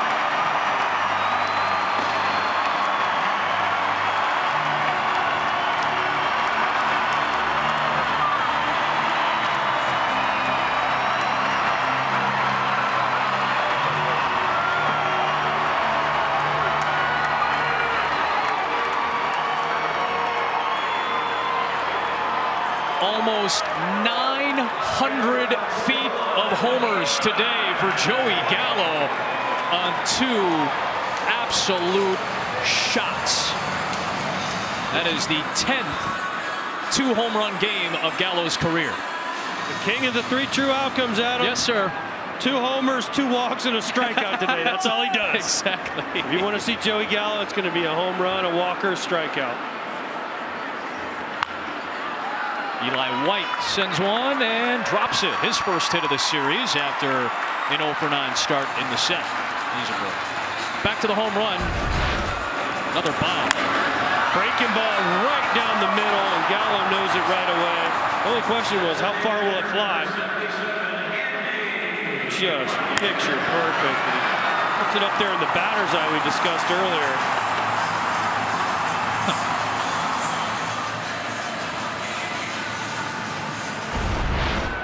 The Rangers did not have a home run in the previous 2 games after a 7-game streak of home runs. And a 2-home run day for Joey Gallo and an 8-0 Texas lead. Ibanez goes after the first one and gets it past the diving Lopez. So for Ibanez, it's a 2-hit day. White stops at second.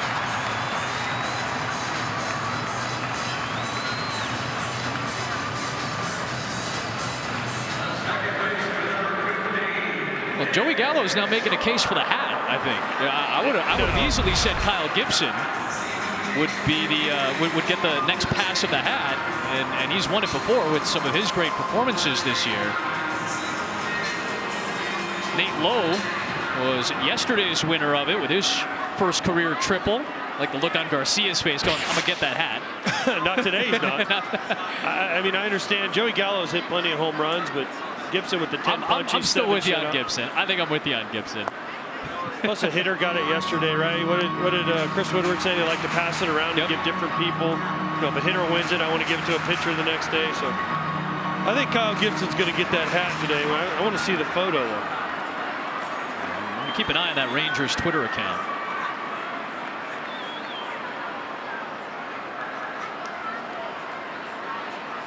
Want to know on Nick Solak.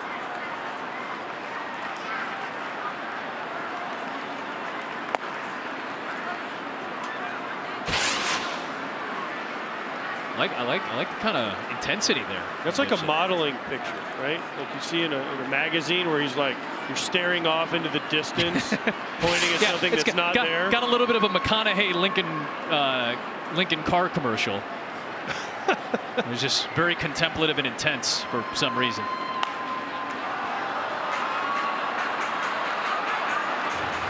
We were talking about the sticky substance issue this week. The only reason I bring it up is because Gallo and Woodward both discussed it this week. Gallo actually said he thinks it's a good idea. Now, I also understand he's a hitter saying that. He wants it to be more quote-unquote fair, whichever perspective you're looking at it from. But I don't care what kind of athlete you are. It's hard to hit 95 when they're moving like wiffle balls. Back up the middle. Knocked down by Alberto. The flip is off target. Ball is loose, but no movement. That'll likely be an infield single for Solak to load the bases.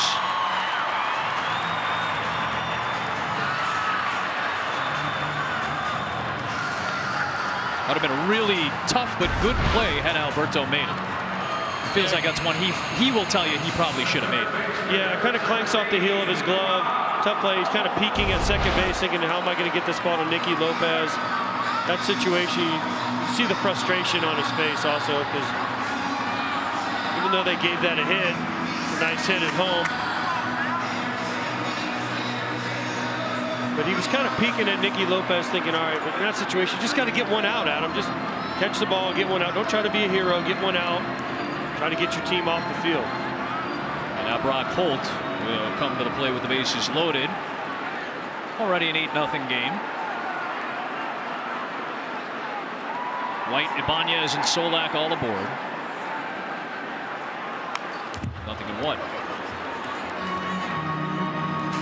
Gallo did mention too that he did feel a little bit bad for the pitchers in a sense because of the timing of the crackdown, which obviously took place earlier this week. Chris Woodward, though, after some of the antics from Scherzer, Romo, and again, I'm calling them antics because I'm not disregarding them because I get it. I get how they feel. I get their frustration. I get it from all around. But Woodward said guys need to take it seriously. Holt skies it. And it'll be caught by Lopez and quickly get it back. This is what happened on Tuesday with Romo right here. I love this kind of antics, as we're calling it. Yeah, I mean, I think it's funny. I know what, like, the reaction's going to be the same. No pitcher wants this. And if two guys act out a little bit, is it really that big of a problem? I know Scherzer, the optics look bad because it's Max Scherzer and he's staring down Joe Girardi and Girardi's going back and forth. But see, Scherzer got mad because Girardi asked him to check in the middle of an inning. That's why Scherzer got Absolutely. mad. Romo was mad because he just gave up a long home run. Yeah. And he's like, really? You think I'm putting stuff on the ball and go get the one out of the State Farm sign over there in left field? But there's Trevino swinging away. But again, that's two guys. That's two pitchers in a week where every pitcher just about is getting checked. So it's understandable if a couple of guys, if it was somebody else, if Kyle Gibson acted that way, he's not Max Scherzer. He doesn't have the name or the recognition, and he's not, part of the union and all that, and the Players Association. So there's not going to be as much discussion if somebody else did it. It was Max Scherzer, so the conversation around it is going to be a little bit bigger. But it's only two pitchers who've really acted that way, and out of understandable frustration. I don't think it's going to take place that much. I think pitchers are going to adjust. They'll get less and less frustrated by it. And if this is what ends up needing to take place to continue to enforce a rule that just hasn't been enforced as much as it's being enforced now, then I guess so be it. The adjustment will take place and everybody will eventually deal with it. And it'll be fine, and it's not going to hurt the game. Everybody makes adjustments. The game is what it is. and it will be played in the current structure and the way the rules are currently going to be enforced. There's no, I don't want to make a bigger deal out of the Scherzer and Romo things than it needs to be. They're just funny, quite frankly. Line shot, but right at Taylor. Texas 3 outs away. Gallo adds on with the big blast. 8-0 for the night. Google MLB All-Star Starters reveal on ESPN. And then, of course, don't miss the T-Mobile Home Run Derby on July the 12th. I got one of them. You got one. Salvador Perez is going to start for the AL. I'm revealing it. He'll be there. He's the leading vote getter in the American League amongst catchers. See the vote leaders: Judge, Trout, Buxton, Devers, Bogarts, Semien, Vladdy, Ohtani, and Perez. It'll be on July the 13th, presented by MasterCard on Fox. Most of those are right. I can't argue with any. Buxton's been hurt a bunch, so when he's been out there, he's been great. Trout, same kind of thing. Ian Kennedy has 12 saves this season. Obviously a non-save situation right now for Ian.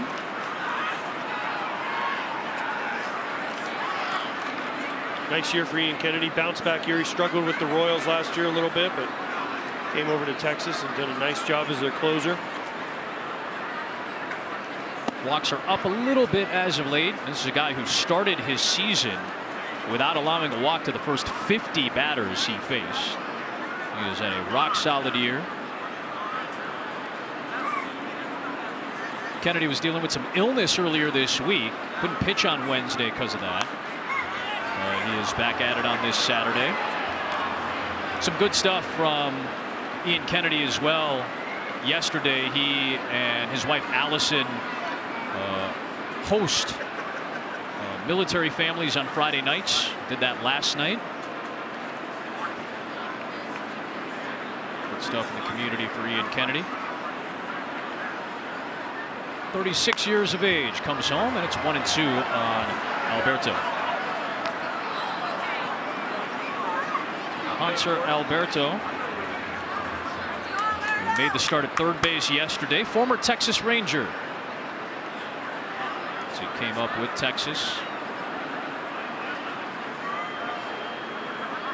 Originally signed by the Rangers in 2009, debuted in May of 2015.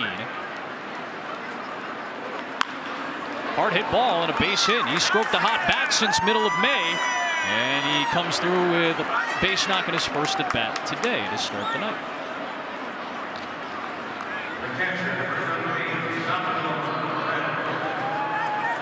Bring your closer in. If you're Chris Woodward, 8-0 to get him some work. First guy he faces, it's a rocket. Yep.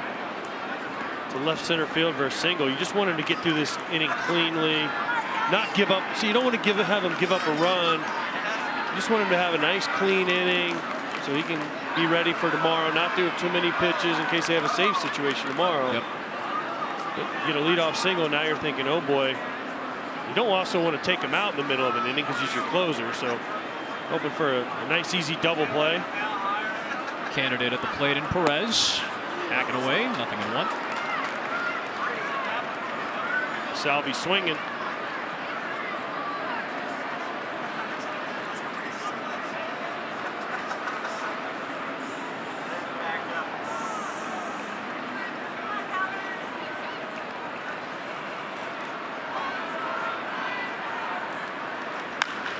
Hard hit ball into right field.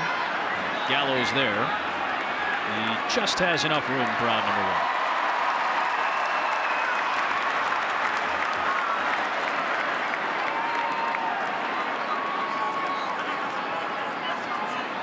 Almost 900 feet combined on those two shots.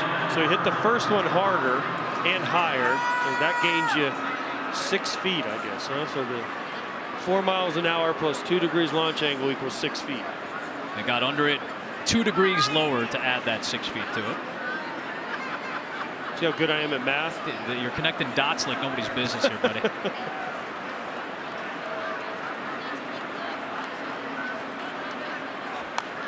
Oh, Herm fouls it away.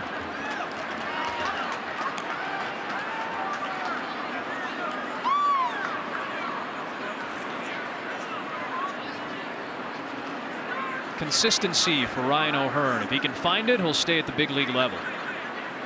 He's felt much better since he's come back up. Struggled in April and May, but much better since coming back. Had a good stretch at AAA Omaha before returning to the big club this week. Obviously, the Mondesi injury opened up another roster spot for O'Hearn.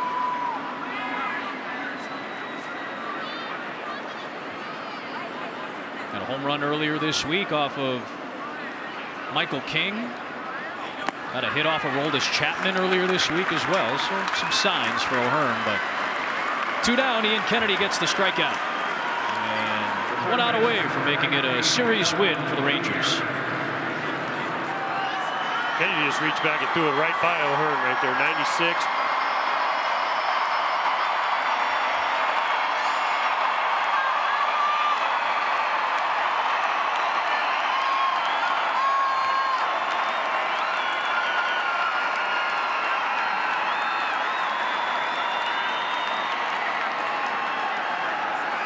Gutierrez. Last chance. Finale of this series is tomorrow. Jordan Lyles slated to go up against Brady Singer. Rangers will be off on Monday. Kansas City will continue its stretch of 20 straight games without a day off. They'll begin a 4-game series at the Red Sox on Monday. Today is game 5 of the 10-game road trip to Kansas City.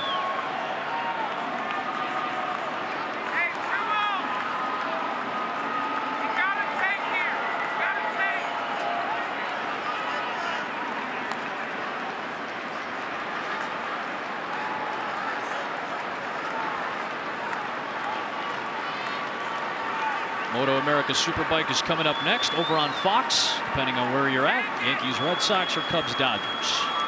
Dodgers have a 1-0 lead early on Alec Mills and the Cubs, with Julio Urias going tonight. While Yankees and Red Sox have finished the first. Jordan Montgomery and Nathan Eovaldi.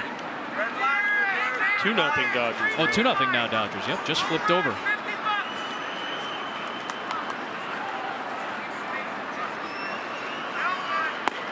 There's a strike, 3-1. Dodgers snapped a 4-game skid last night with a victory. As the red-hot Padres continue to move, they've got the Diamondbacks at home this week. That is 23 consecutive road losses, and now 24 after last night for Arizona. They've lost 34 of their last 37. But the Rangers have taken the first 2 games of this series, 8-0. It's their second shutout of the season. Both had Kyle Gibson on the bump to start the day. He'll get the win in this one. Joey Gallo with 2 home runs. Garcia with a big hit. Trevino a big hit. 8-0 the final. For AJ and our crew, Adam Amin sending you to a Moto America.